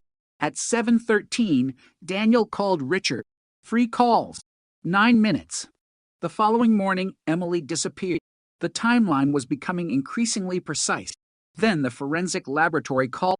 The DNA from the old blood sample had been tested again using advanced sequencing. The original profile had matched Daniel, but the new analysis revealed something else. There were traces of a second person's biological material. The sample was mixed. The second profile was incomplete, but enough genetic markers remained to establish a relationship. Investigators compared it against descendants of Richard Vale. The result was consistent with Richard. The blood at Emily's window contained DNA from both Daniel Mercer and Richard Vale. The two men had been inside the apartment together. That was the moment investigators understood the significance. Daniel's blood had not been an isolated clue. It was part of a mixed sample. Two men, one struggle, one crime scene. The case had been hiding two suspects in one stand. The laboratory continued testing. A tiny skin cell sample was recovered from the window frame. It belonged to Emily, and beneath it was a second male profile, Richard. The physical evidence was now stronger than the old witness testimony. Richard had been there. Daniel had been there. Emily had fought back. And someone had been injured. The detectives reconstructed the apartment. They marked the window, the bedroom, the hallway, the front door, the distance to the car. The blood pattern suggested movement toward the window. Emily had tried to escape. Richard had grabbed her. Daniel had intervened. The struggle moved across the room. Daniel cut his hand. Emily's clothing tore. A fiber remained. Richard's cufflink broke. It fell to the floor. Emily was forced outside. Her jacket caught on the window frame. A piece remained behind. She was placed into the vehicle.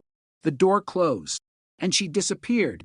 The reconstruction was chilling, but investigators still needed to know where the murder occurred. The body had been found near the creek, but evidence suggested Emily was alive when she left the apartment. The gas station witness confirmed it. So investigators searched Richard's old property again. This time, they used ground-penetrating radar. The machine detected an anomaly beneath the floor of the demolished hunting cabin, a rectangular shape, approximately 6 feet long, 3 feet wide. The investigators marked the location. Excavation began.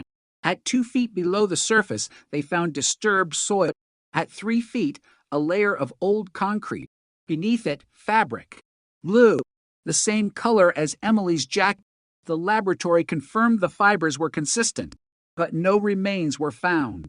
Only fragments. A metal buckle, a piece of rope, and a small plastic identification tag.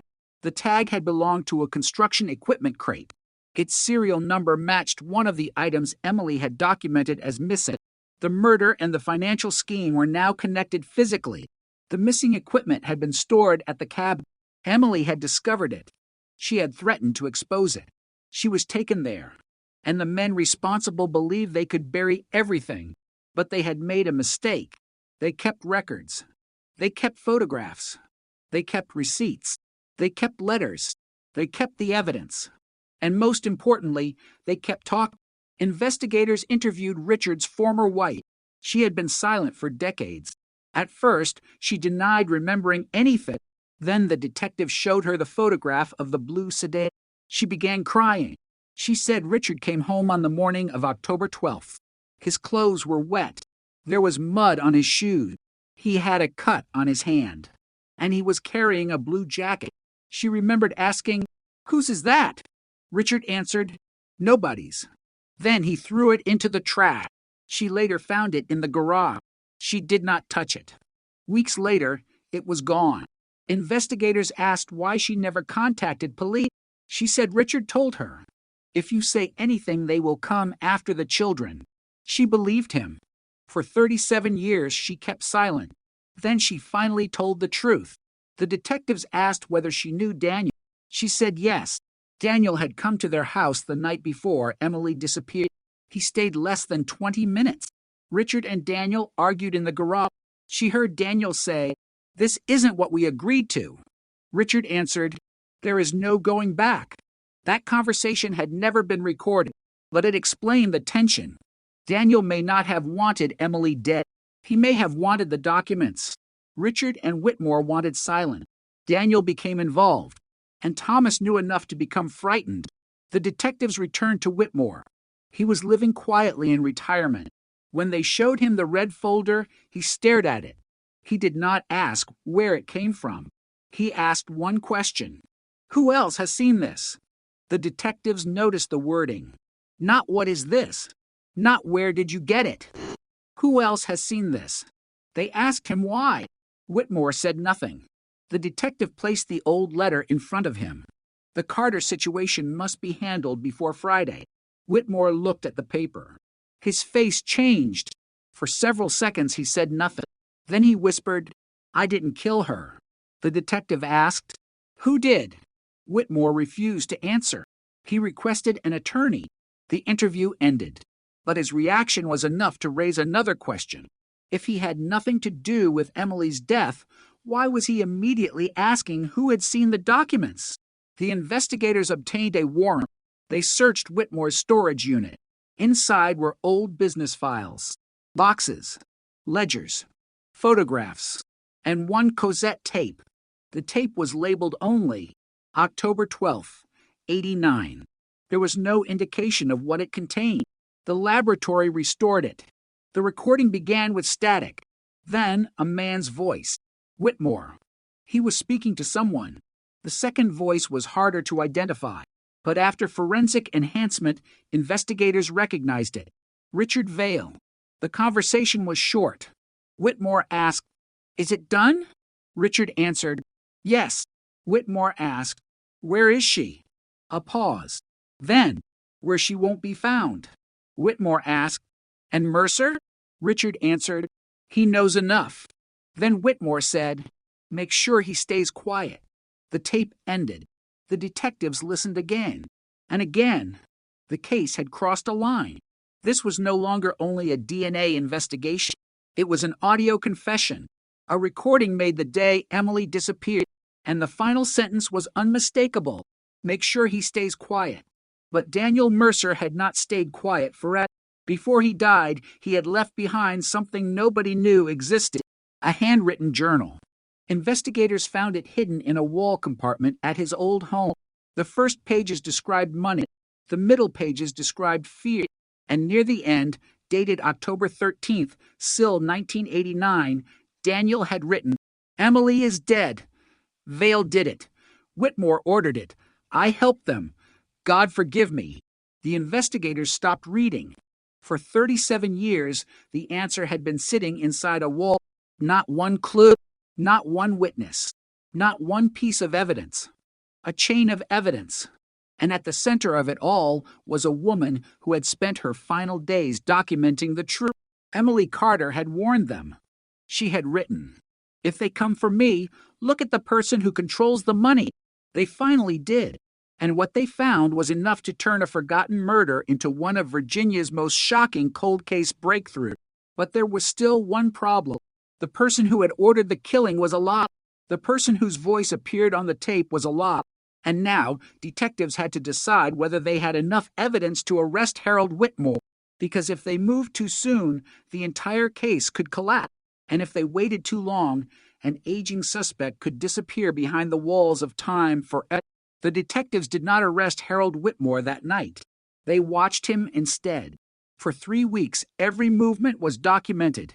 Every phone call, every visitor, every trip to the grocery store, every meeting with his attorney.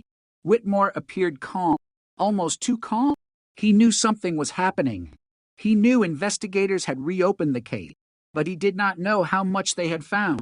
The cassette was still being analyzed. The journal was still being examined. The DNA evidence was being reviewed by an independent laboratory.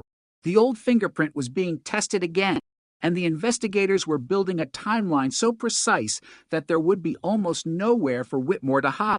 Then something unexpected happened. Whitmore left his house before sunrise.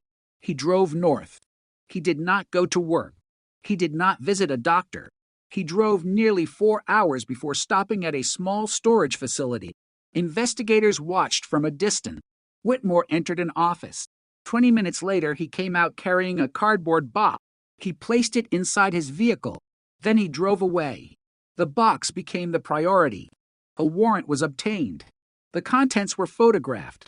Inside were old photographs, bank statements, several letters, and a small cassette recorder. There were also 3 envelopes. Each one had a name written across the front: Daniel Mercer, Richard Vale, and Emily Carter. The envelope bearing Emily's name had never been opened. Inside was a single sheet of paper. It was a photocopy of one of Emily's financial documents. At the bottom, someone had written, "She found everything." The handwriting belonged to Whitmore. The detectives now had a question. Why had he kept it for 37 years? They searched the other envelopes. Daniel's contained a note. "If you talk, they all fall." Richard's contained a photograph. The photograph showed Richard, Daniel, and Whitmore standing outside the construction warehouse. On the back was a date: October 11th, still 1989, the day before Emily vanished. But there was something else. In the background was a 4th man. His face was partially obscured. Investigators enlarged the image. They recognized him. Thomas Reed, the man who had spent decades under suspicion. He had been there, not necessarily as a participant, but he had been close enough to see the men together. Thomas had told investigators he knew something was wrong. Now the photograph confirmed it.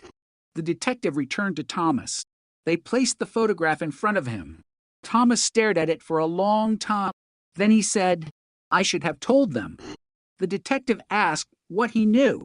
Thomas said he knew about the money. He knew about the missing equipment. He knew Whitmore was involved. But he did not know Emily would be killed. He said he saw Daniel and Richard at the warehouse that night. He saw Whitmore leave shortly afterward. He asked Daniel what was happening. Daniel told him, "Go home." Thomas said he wanted to call Emily, but before he could, Daniel called him. 7:29. The next morning, Thomas said Daniel's voice sounded strange. He asked, "Is she dead?" Daniel did not answer.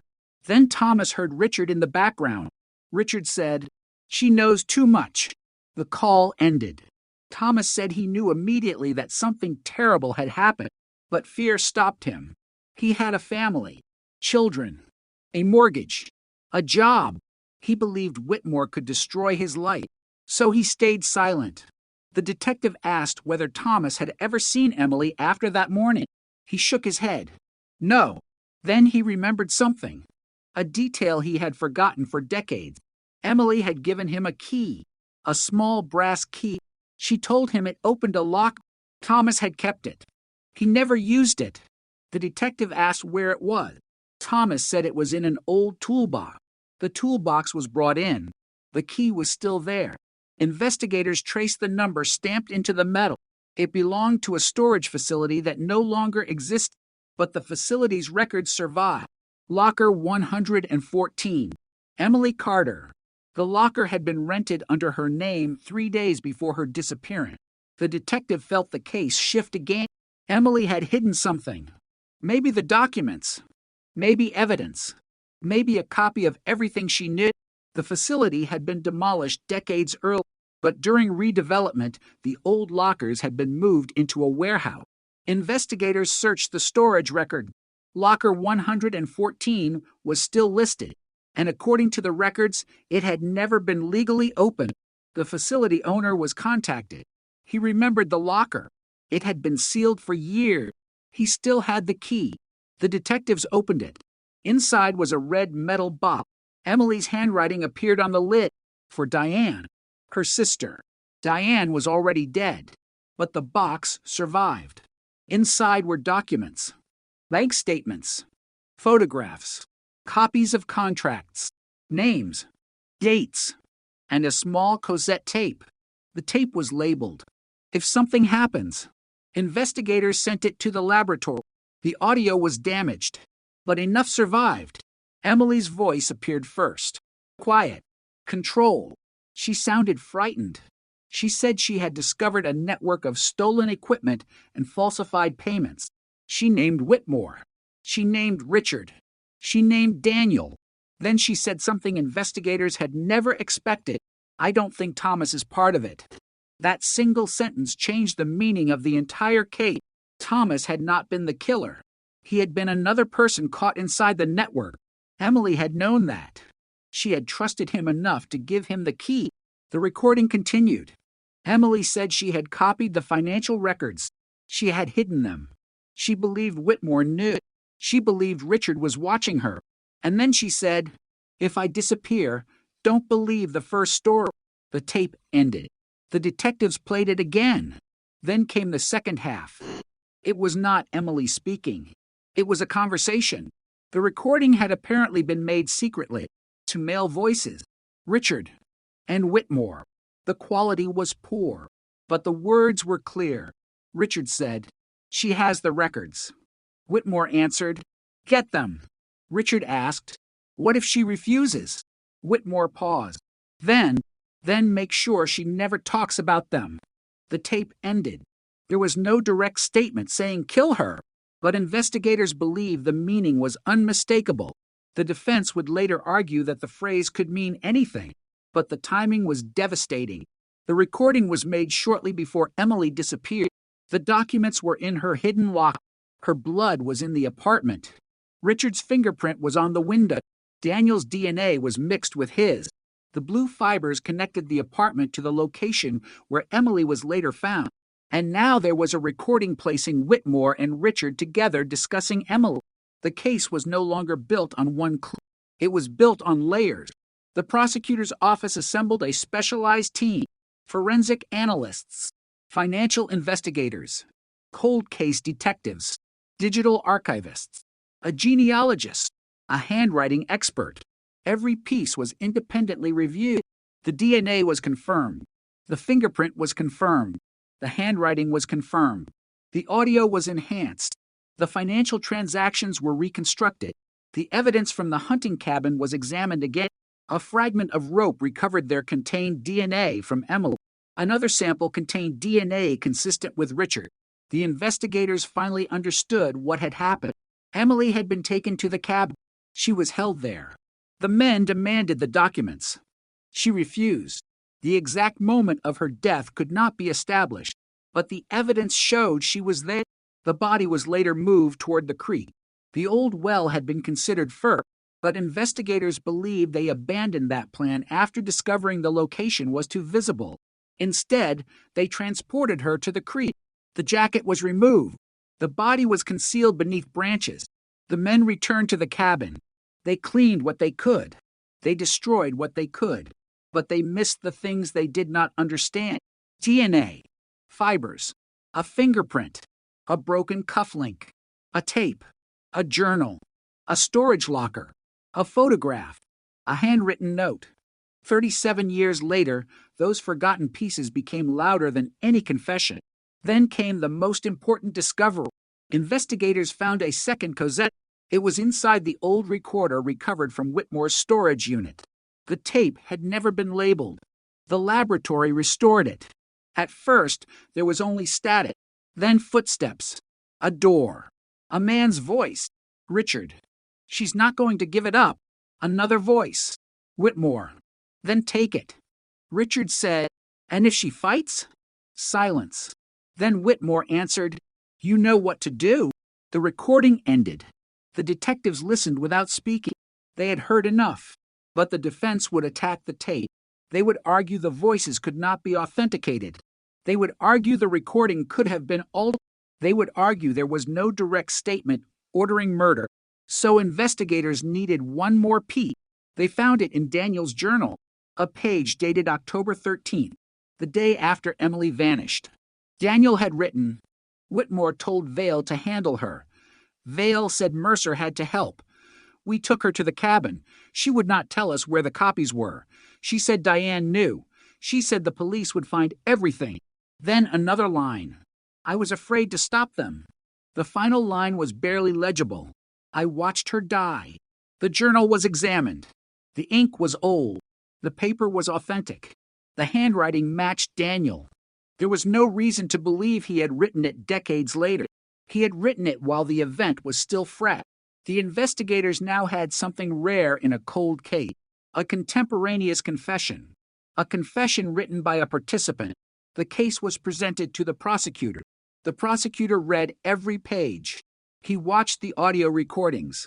He examined the DNA. Then he looked at the photograph of Emily. He asked one question. Can we prove Whitmore knew? The alleged detective placed the red folder on the table. Then the letter. Then the cassette. Then the financial records. Then Daniel's journal. Then the DNA report. Yes, the prosecutor nodded. Then we moved. An arrest warrant was prepared. But before it could be executed, Whitmore disappeared. His house was empty. His car was gone. His phone was turned off. His attorney said he had no idea where he was. The investigators searched his known property. Nothing. For the first time in 37 years, the man at the center of the case was running. And that meant one thing. He knew. He knew investigators had finally found the evidence. He knew the old secret was collapsed. He knew the past had caught up with him. But the detectives did not know where he was until a surveillance officer noticed something. 3 days earlier, Whitmore had withdrawn a large amount of cash. Then he purchased a one-way ticket. Destination unknown. The airline record showed only one connection, a small airport in Virginia, the same region where Emily Carter had disappeared. The detectives rushed there. At 6:17 p.m., they spotted Whitmore. He was carrying a small suitcase. He was walking toward the exit. He stopped, looked around, then saw the investigators. For a moment, nobody moved. Whitmore's face changed. The detective stepped forward. Harold Whitmore. Whitmore said nothing. The detective showed the warrant. You are under arrest. Whitmore looked at the photograph of Emily attached to the case file. Then he whispered something. The detective leaned closer. What did you say? Whitmore looked directly at him. I thought everyone had forgotten her. The detective answered, No. And as handcuffs closed around Whitmore's wrists, the cold case that had haunted Virginia since 1989 finally entered its most explosive chapter. Because the arrest was only the beginning. The evidence was overwhelming. But the question that remained was dark. Why had 3 men carried the secret for decades? Why had Thomas stayed silent? Why had Daniel written the truth and hidden it? Why had Richard's family protected his memory? And most importantly, what exactly had happened inside that cabin during the final hours of Emily Carter's life? Whitmore had been arrested, but he had not confessed. Not yet. And investigators knew that the truth still had one final door to open. The first thing Harold Whitmore asked for after his arrest was a glass of water. The second was his attorney. The third was silence. He refused every question. He refused to discuss Emily Carter. He refused to discuss Richard Veidt. He refused to discuss Daniel Mercer. And when investigators placed the photograph of Emily on the table, Whitmore simply turned his head. The detective watched him carefully. This was not the reaction of a confused old man. Whitmore understood exactly what the photograph meant. It represented the one thing he had spent 37 years trying to bear. The past had finally reached him. The arrest became national news. Television stations replayed the old photograph. A young Emily Carter smiling beside her car. A faded newspaper clipping from 1989. Then the image of Whitmore being led from the airport in handcuffs. The headline spread quickly. Virginia cold case cracked. DNA evidence stuns investigators. For Diane's family, the headline was almost impossible to read. They had lived through too many false breakthroughs, too many rumors, too many suspects, too many moments when investigators said they were close. But this time was different. There was DNA. There was a fingerprint. There were recordings. There were financial records. There was Daniel's journal. And there was the hidden box Emily had prepared before she disappeared.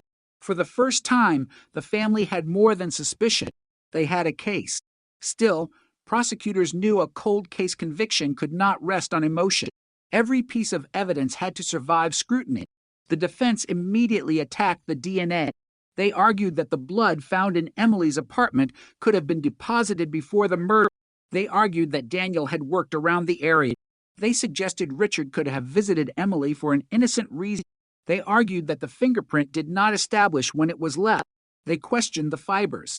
They questioned the audio. And they challenged the authenticity of Daniel's journal. The prosecution expected it. So they rebuilt the case from the beginning. Not from the murder. From Emily's final week. 7 days. 7 days in October 1989. The investigators mapped every known movement, every call, every payment, every meeting, every recorded conversation. The timeline began on October 5th. Emily discovered the first discrepancy. A piece of construction equipment had been listed as delivered. It had never arrived. The invoice showed a payment of $18,400. The money had been transferred to Valley Industrial Supply. The company belonged to Richard Veidt. On October 6th, Emily confronted Daniel. On October 7th, Daniel warned her to stop asking questions. On October 8th, Emily copied the financial records. On October 9th, she told her sister Diane that she believed someone was watching her. On October 10th, she rented the storage locker. On October 11th, Whitmore wrote the letter. The Carter situation must be handled before Friday. That same evening, Whitmore, Richard, Daniel, and Thomas were seen together at the warehouse. The following morning, Emily disappeared. The sequence was devastating. But investigators needed to establish whether Whitmore's letter actually referred to Emily. The defense would argue that Carter's situation could mean a business problem. So investigators searched company records. There was only one Carter in Whitmore's department, Emily. The defense had almost nowhere to go. Then prosecutors examined the telephone record. At 6:48 a.m., Daniel received a call. At 7:02, Daniel called someone. At 7:18, a payphone called Emily. At 7:21, Emily answered. At 7:29, Thomas called Daniel. At 7:35, a neighbor saw a dark sedan. At approximately 7:40, a scream was heard. At 7:51, Daniel's car stopped at the gas station. Emily was inside, alive. Then the vehicle left. The investigators believed she was taken to Richard's cabin. The cabin was less than a mile from where her body was later discovered. That location became central to the prosecution. But there was another question. Why did nobody find the cabin in 1989? The answer was buried in the original search records. The property had not been registered under Richard's name. It belonged to a company. That company was connected to Whitmore. The cabin did not appear as a personal property. It appeared as an equipment storage site. Investigators in 1989 had searched the area. They had no reason to enter it. No warrant. No evidence connecting it to Emily. No witness naming Richard. The cabin remained untouched. The men had hidden behind paperwork, and the paperwork had worked for decades. Now investigators searched every surviving document connected to the property. One document stood out, a maintenance invoice. October 13th, Sill 1989, the day after Emily disappeared.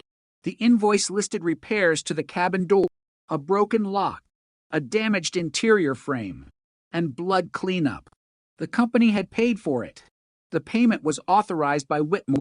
The defense argued the invoice could have been unrelated, but the date was impossible to ignore. Why repair a door one day after Emily disappeared? Why clean blood? Why was Whitmore paying for it? Then the laboratory tested residue from the old invoice folder. A technician found a tiny biological trace. It contained DNA. The sample was degraded, but it was consistent with Emily. That single result sent shockwaves through the investigation. The cabin was now directly connected to the victim. Emily had been there. The evidence was no longer circumstantial. It was physical.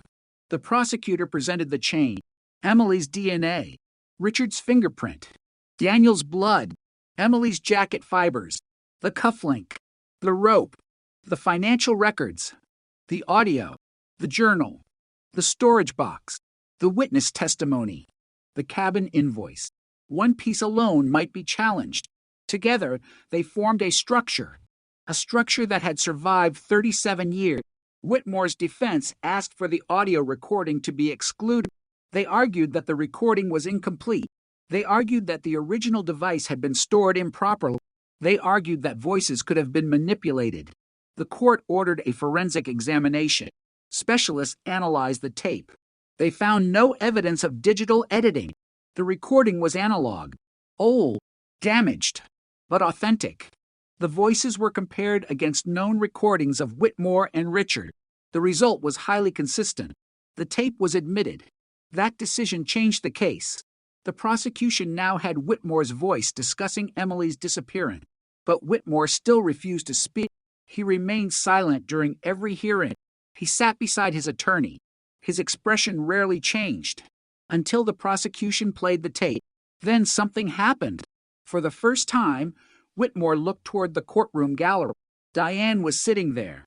He looked at her. She looked back. Neither moved.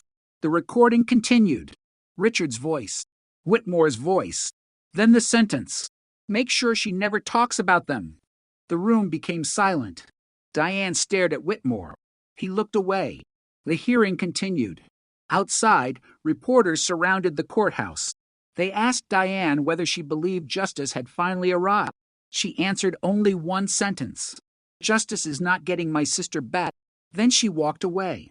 Inside, the prosecution presented Daniel's journal.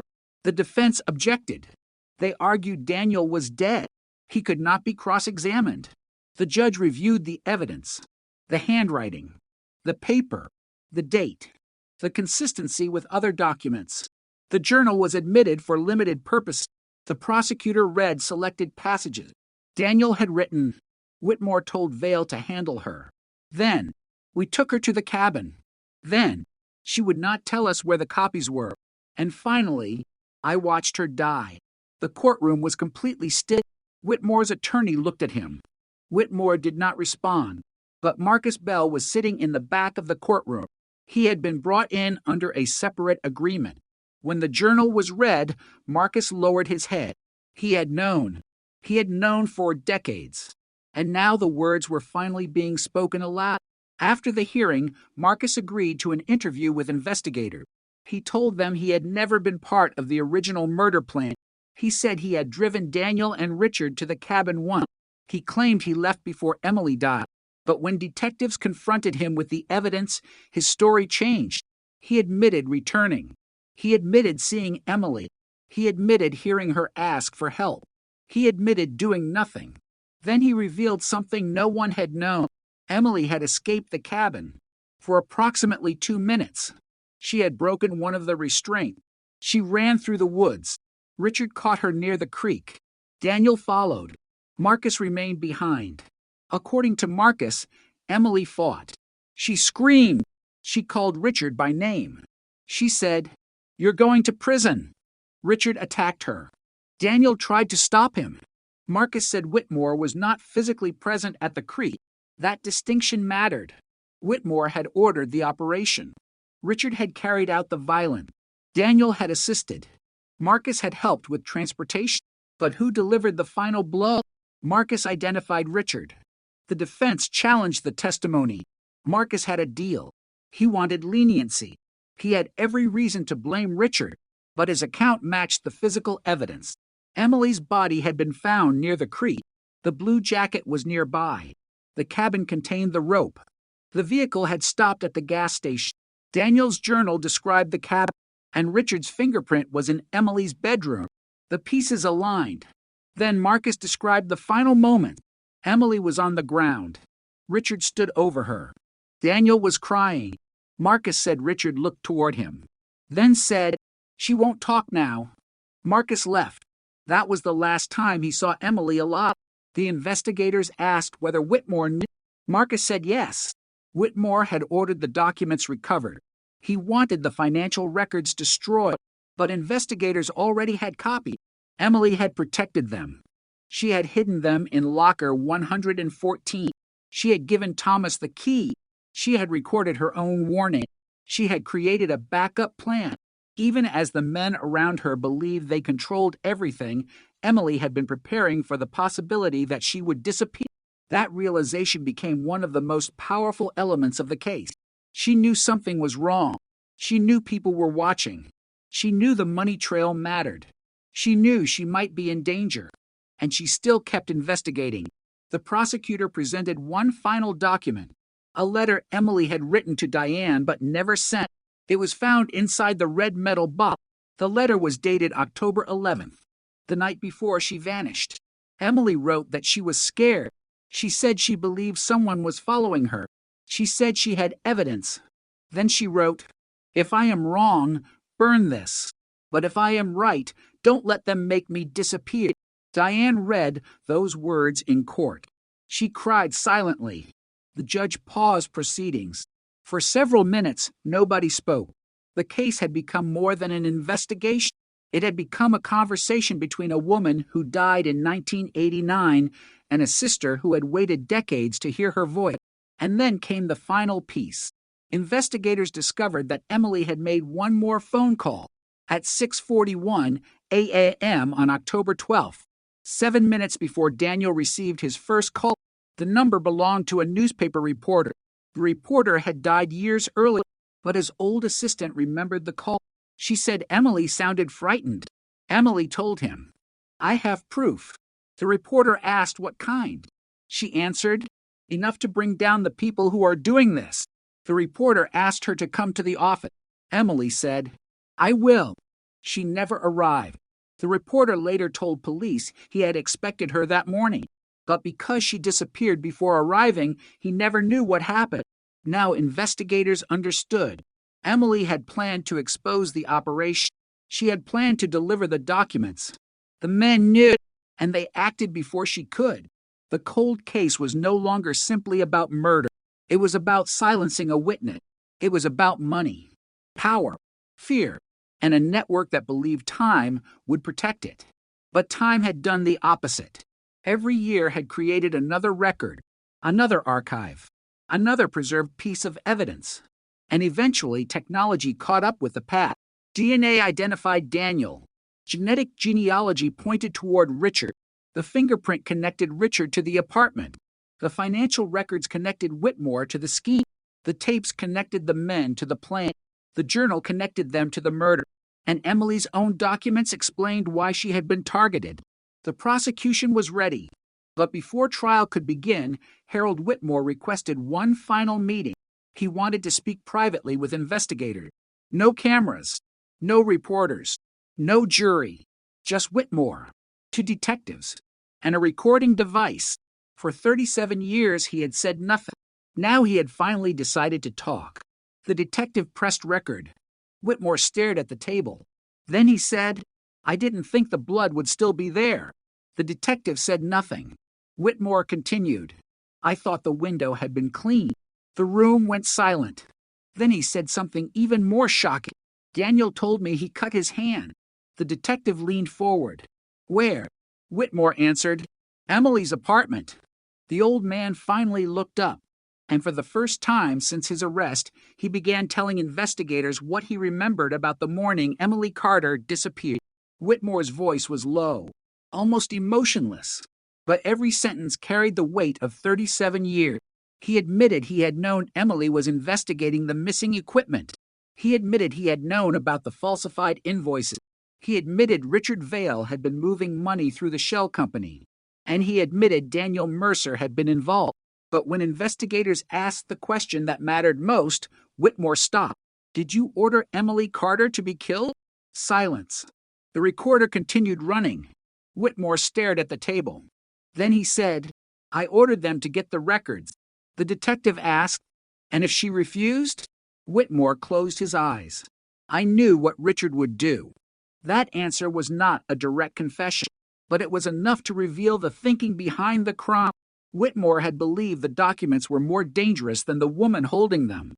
The records could destroy careers, expose theft, expose payments, expose the entire operation. Emily was not simply a witness. She was the person who could prove everything. The detective asked where Whitmore was on the morning of October 12th. He said he stayed at his office. The investigators already knew that was not true. A witness had seen him near the warehouse. The financial records placed him nearby, and the old tape suggested he was communicating with Richard. Whitmore eventually admitted he had gone to the warehouse, but he claimed he never entered Emily's apartment. He said Richard and Daniel handled that. The detective asked, "Did you see Emily that morning?" Whitmore answered, "Yes." The room became silent. "When?" "After they brought her to the cabin." Whitmore admitted going there. That was another major contradiction. For decades, Whitmore had maintained he had nothing to do with Emily's disappearance. Now he was admitting he had been at the cabin. He said Emily was alive when he arrived. She was tied to a chair. Her face was bruised. Her clothing was torn. Daniel was standing nearby. Richard was searching through the red folder. Whitmore said Emily, "Look directly at him." She asked, "Why are you doing this?" Whitmore said he told her. "You should have left it alone." Emily answered, "I already gave copies to the police." Whitmore said that statement terrified them because they did not know whether it was true. He asked where the copies were. Emily refused. She told him, "You'll never find them." Then she mentioned Diane. Whitmore said, "She told us her sister knew." The detective asked, "Did you believe her?" Whitmore nodded. Yes, that explained why the men had searched for the documents. They believed Diane might possess them, but Emily had outsmarted them. The real documents were hidden in the storage locker. The red box survived. The evidence survived. Whitmore said Richard became angry. He demanded the location. Emily refused. Then Richard struck her. Daniel stepped between them. Whitmore said Daniel told Richard. Enough. The detective asked why Daniel had participated if he wanted to stop Richard. Whitmore answered, "Daniel was scared. Scared of Richard. Scared of Whitmore. Scared of what would happen if he walked away." Then the conversation became dark. Whitmore admitted he left the cabin. He said Richard and Daniel remained. He claimed he believed they would simply frighten Emily into giving up the documents. But he knew that was not the full story, because before he left, he told Richard, "Finish it." The detective asked, "What did you mean?" Whitmore did not answer. The recording captured several seconds of silence. Then, "You know what I meant." The interview continued for hours. Whitmore described the financial operation. He explained how equipment was diverted, how invoices were altered, how payments were routed through shell companies, how cash was divided. Emily had discovered the pattern because she noticed that equipment numbers did not match delivery record. She began keeping copies. She became suspicious, then dangerous. Whitmore said they first tried to scare her. A threatening phone call, a broken window, someone following her car. Nothing worked. Emily continued investigating. She contacted the newspaper. She contacted her sister. She contacted Thomas. She made copies. She rented the storage locker. She prepared for the possibility that she might disappear. Whitmore said Richard believed she would eventually expose everyone. The detective asked, "Who made the decision to take her?" Whitmore looked down. "Richard. Did you agree?" Another pause. Yes, that was the answer investigators had been waiting for. Not a complete confession, but an admission of agreement. The detective asked, "Did you know she might die?" Whitmore said, "Yes." The room seemed to become smaller. 37 years of silence had finally cracked, but Whitmore still tried to separate himself from the actual killing. He said Richard was violent. He said Daniel was weak.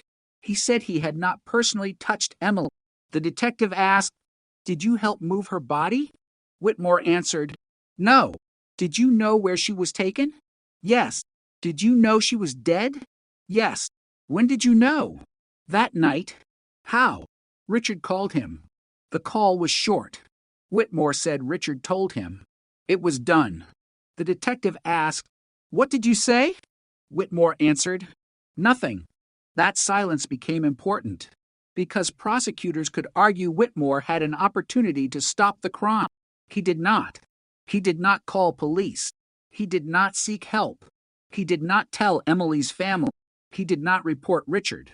He continued the cover-up. For decades. The detective then asked about Daniel. Whitmore admitted Daniel was present when Emily died. He said Daniel had tried to help her, but Richard threatened him. Whitmore claimed Daniel was trapped. The detective asked, "Why didn't Daniel go to police?" Whitmore answered, "Because he knew what we had done." The detective asked, "What did you have on him?" Whitmore said nothing.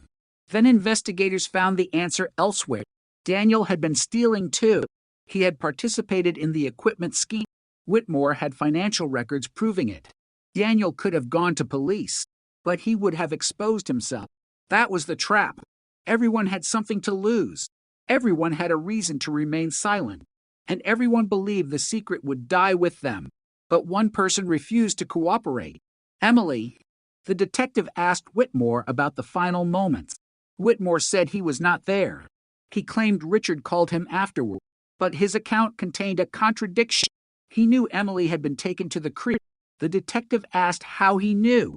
Whitmore said Richard told him. But Richard was dead. No way to verify the conversation. Then the detective showed him the old photograph, the one taken near the warehouse. The photograph showed Whitmore, Richard, Daniel, Thomas, all together. Whitmore looked at it, then said, "We were trying to solve a problem." The detective replied, "She was a person."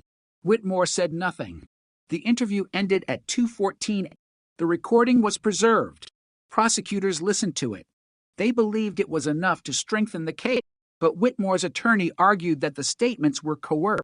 They claimed investigators had pressured an elderly man. The defense filed motions to suppress the interview. The court reviewed the recording. Whitmore had been advised of his right. He had requested counsel early.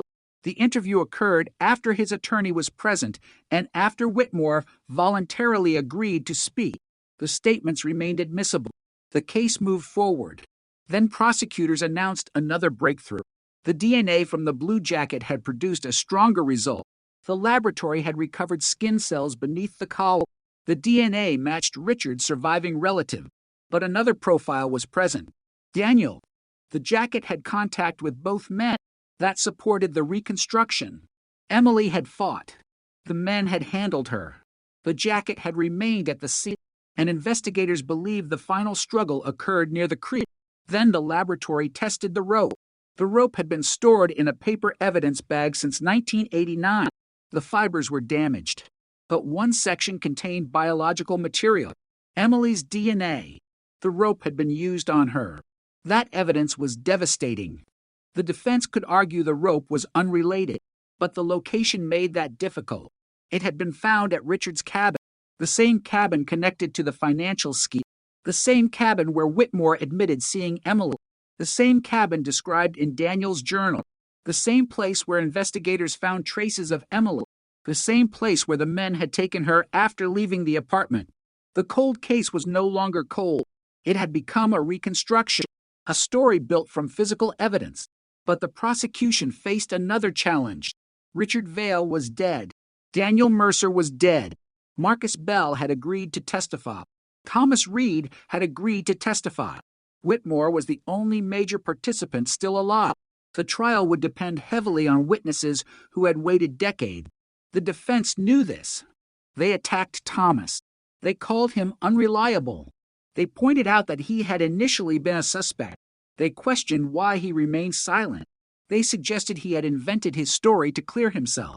Thomas sat quietly through the accusation. Then the prosecutor asked him one question. Why didn't you come forward? Thomas looked at the jury. Because I was afraid they would kill my family. The prosecutor asked, Are you still afraid? Thomas paused, then said, No.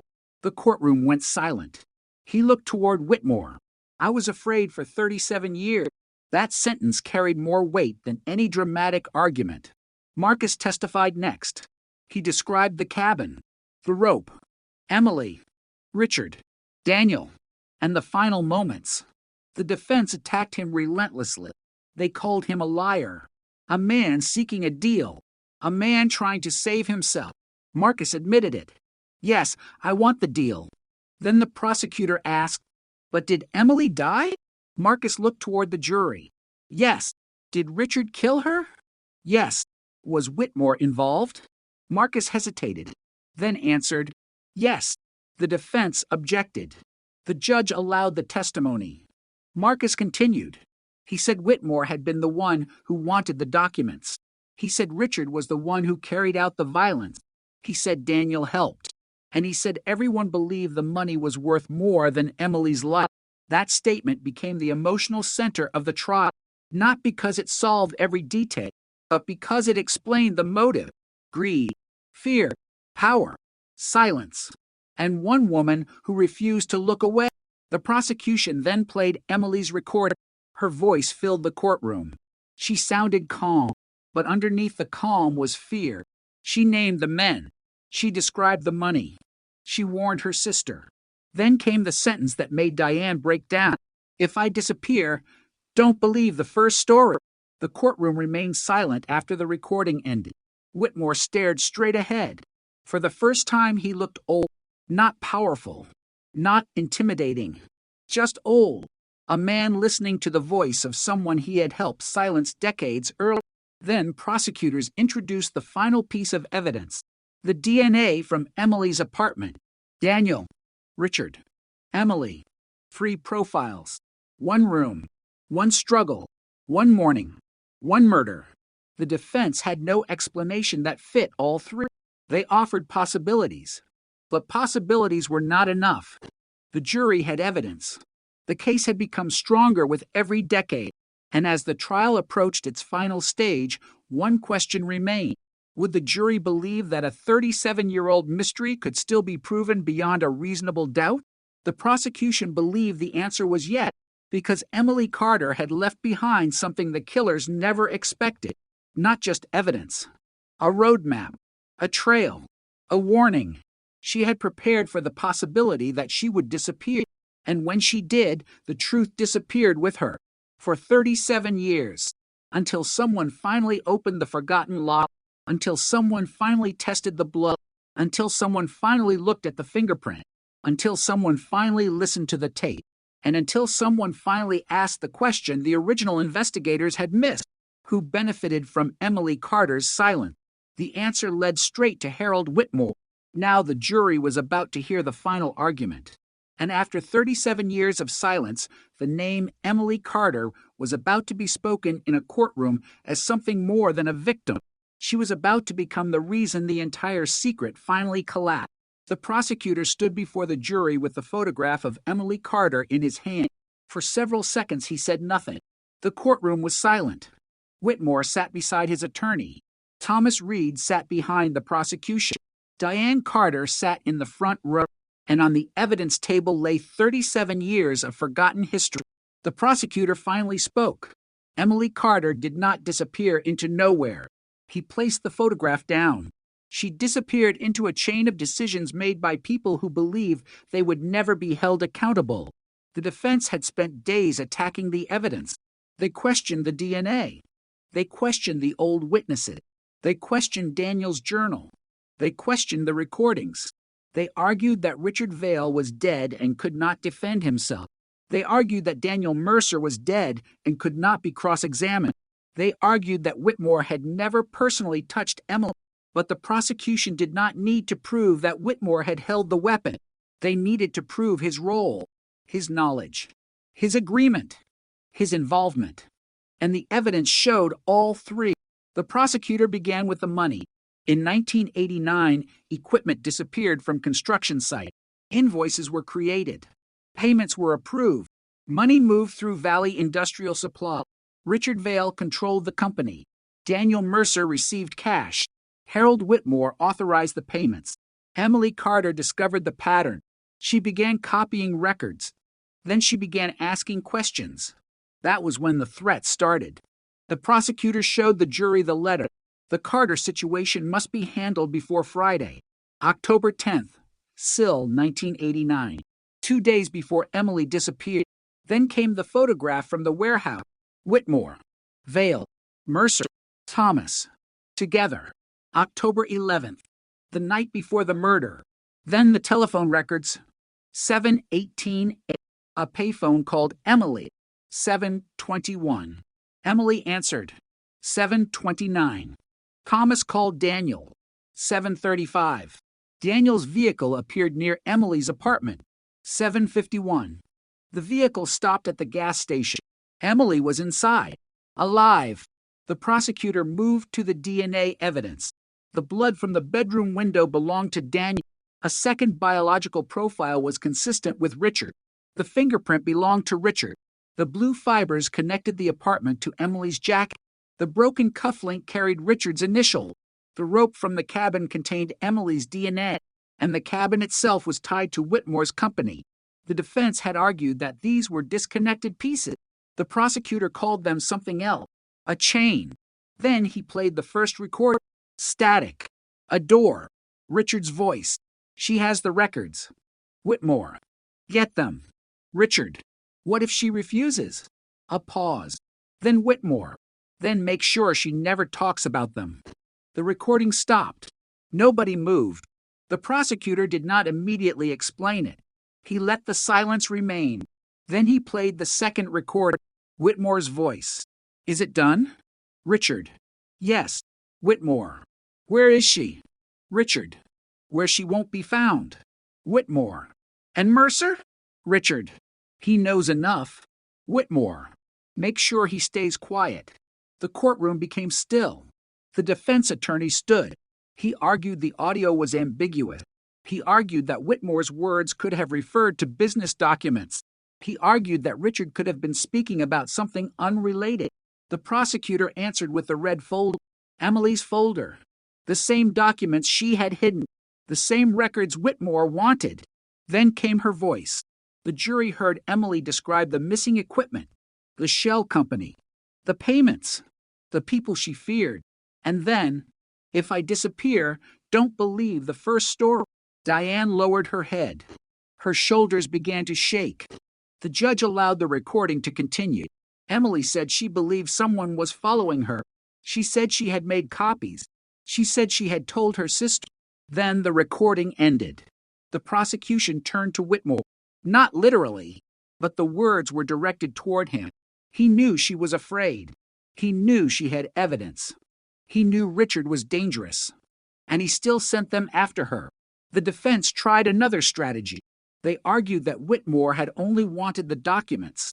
They said he never explicitly ordered murder, but the prosecution returned to his own word. I knew what Richard would do. Whitmore had said it during his recorded interview. He knew Richard was violent. He knew Emily was in danger. He knew she had been taken. He knew she was dead, and he did nothing. The prosecutor told the jury, "You don't need to guess what he knew. He told investigators himself." The defense objected. The judge overruled. The prosecution continued. Then came Thomas Reed. Thomas walked slowly to the witness stand. He was 70 years old. His hands shook as he took the oath. The defense immediately attacked his credibility. They reminded the jury that Thomas had once been a suspect. They reminded them that he had stayed silent for decades. They suggested his memory could not be trusted after so many years. Thomas listened. Then the prosecutor asked, "Why were you silent?" Thomas looked at the jury. "Because I was afraid." "Of whom?" Thomas looked toward Whitmore. "Those men." The defense objected. The judge allowed the answer. Thomas described the warehouse. He described the conversations. He described the phone call from Daniel. He described hearing that Emily was dead before the police knew. Then the prosecutor asked, "Did you participate in her murder?" "No." "Did you help plan it?" "No." "Did you know something was happening?" "Yes." "Why didn't you stop it?" Thomas closed his eyes. "Because I was a coward." Nobody expected that answer. Thomas continued. "I told myself I didn't know enough. I told myself somebody else would stop them. I told myself I had a family to protect."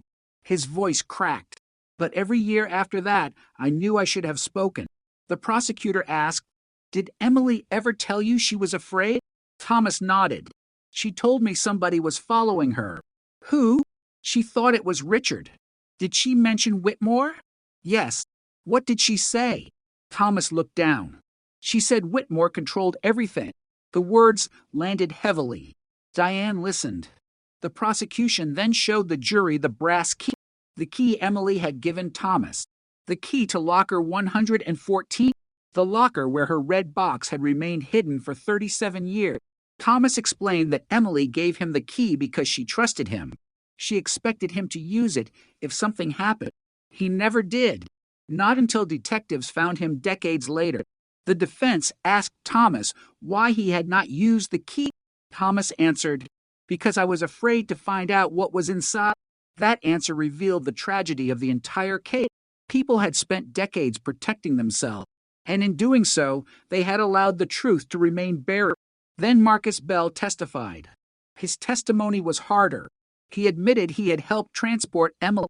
He admitted he had been present at the cabin. He admitted he had remained silent. The defense called him a liar. Marcus agreed. "I lied for 37 years. The defense attorney asked, "So why should anyone believe you now?"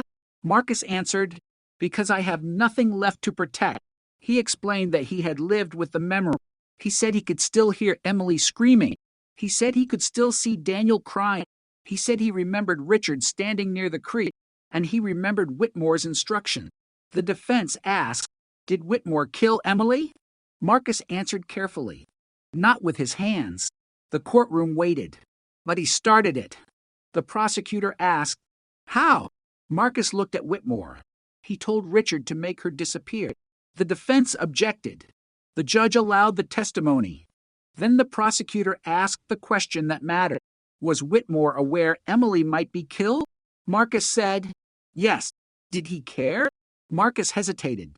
"No." The prosecution rested. The defense called only a handful of witnesses.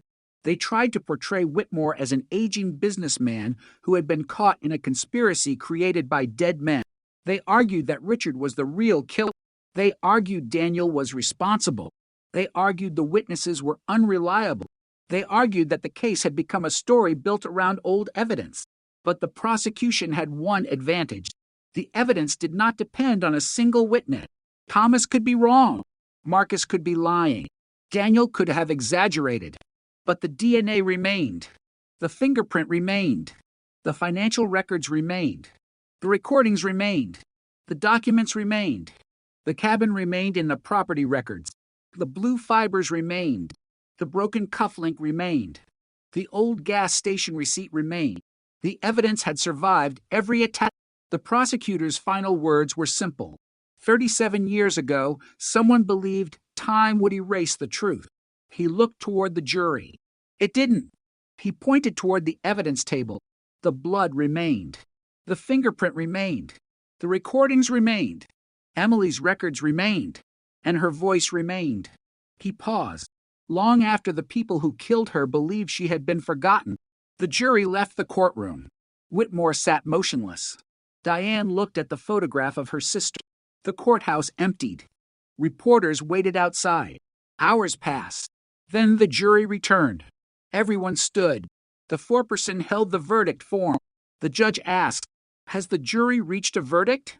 "Yes." The clerk took the paper. The courtroom became silent. On the first count, the jury found Harold Whitmore guilty. Diane closed her eyes. On the second count, guilty. On the third, guilty. Whitmore remained still. No dramatic reaction. No shouting. No tears. Only a long exhale. The judge continued reading. The verdicts covered conspiracy, obstruction, and murder-related charges. The exact legal findings differed from the original theory investigators had developed decades earlier, but the central truth was established. Whitmore had played a role in the chain that ended Emily Carter's life. After the verdict, Diane stood outside the courthouse. Reporters surrounded her. One asked what she wanted to say to her sister. Diane looked toward the cameras. She was right. The reporter asked what she meant. Diane answered, "She said they would try to make her disappear." She paused, but they couldn't. Behind her, the courthouse doors opened. Whitmore was being taken away. The same man who had spent decades believing the case was buried was now leaving in custody. But there was still something haunting about the victory. Emily was still dead. Daniel was dead. Richard was dead. The men who had carried the secret were mostly gone. The courtroom could establish responsibility. It could not restore 37 years. It could not return Emily to her family. It could not erase the photographs of an empty bedroom. It could not undo the years Diane spent wondering whether her sister had been forgotten. And it could not explain every unanswered detail. There were still questions. How long had Emily been alive after leaving the apartment? Exactly where had Richard killed her? What happened to some of the missing financial records? How many other people knew? How many remained silent? Those questions would probably never be answered completely. But one fact was no longer uncertain. Emily Carter had not simply vanished. She had been silenced. And the silence had lasted nearly 4 decades, until science broke it, until old evidence spoke, until a forgotten locker was opened, until a damaged Cosette was restored, until a bloodstain finally revealed a name. The case became a warning. Cold cases do not always die. Sometimes they wait. They wait inside evidence bags, inside forgotten boxes, inside storage lockers, inside photographs, inside handwritten journals. Sometimes they wait inside the memory of an old witness who has spent decades afraid to speak, and sometimes they wait inside a single drop of blood. For Emily, that drop became the beginning of the end. The night after the verdict, Diane returned home. She opened a box containing her sister's belongings. Inside was a photograph. Emily was smiling, young, alive, unaware of what was coming. Diane placed the photograph beside the red folder, then beside the old brass key. She looked at them for a long time. The key had opened a locker. The locker had opened the case. The case had opened the truth. And the truth had finally opened the door that had been closed since 1989. Outside, the streets were quiet. Traffic moved through the darkness. People went home. The courthouse lights stayed on. And somewhere behind those walls, the official record of Emily Carter's disappearance was being rewritten, not as an unsolved mystery, not as a missing person case, not as a forgotten tragedy, but as a crime that had been hidden by fear, money, and silence, a crime that survived because the evidence survived. And for the first time in 37 years, Emily Carter's name was no longer followed by the words missing or unsolved. There was finally another word, answered,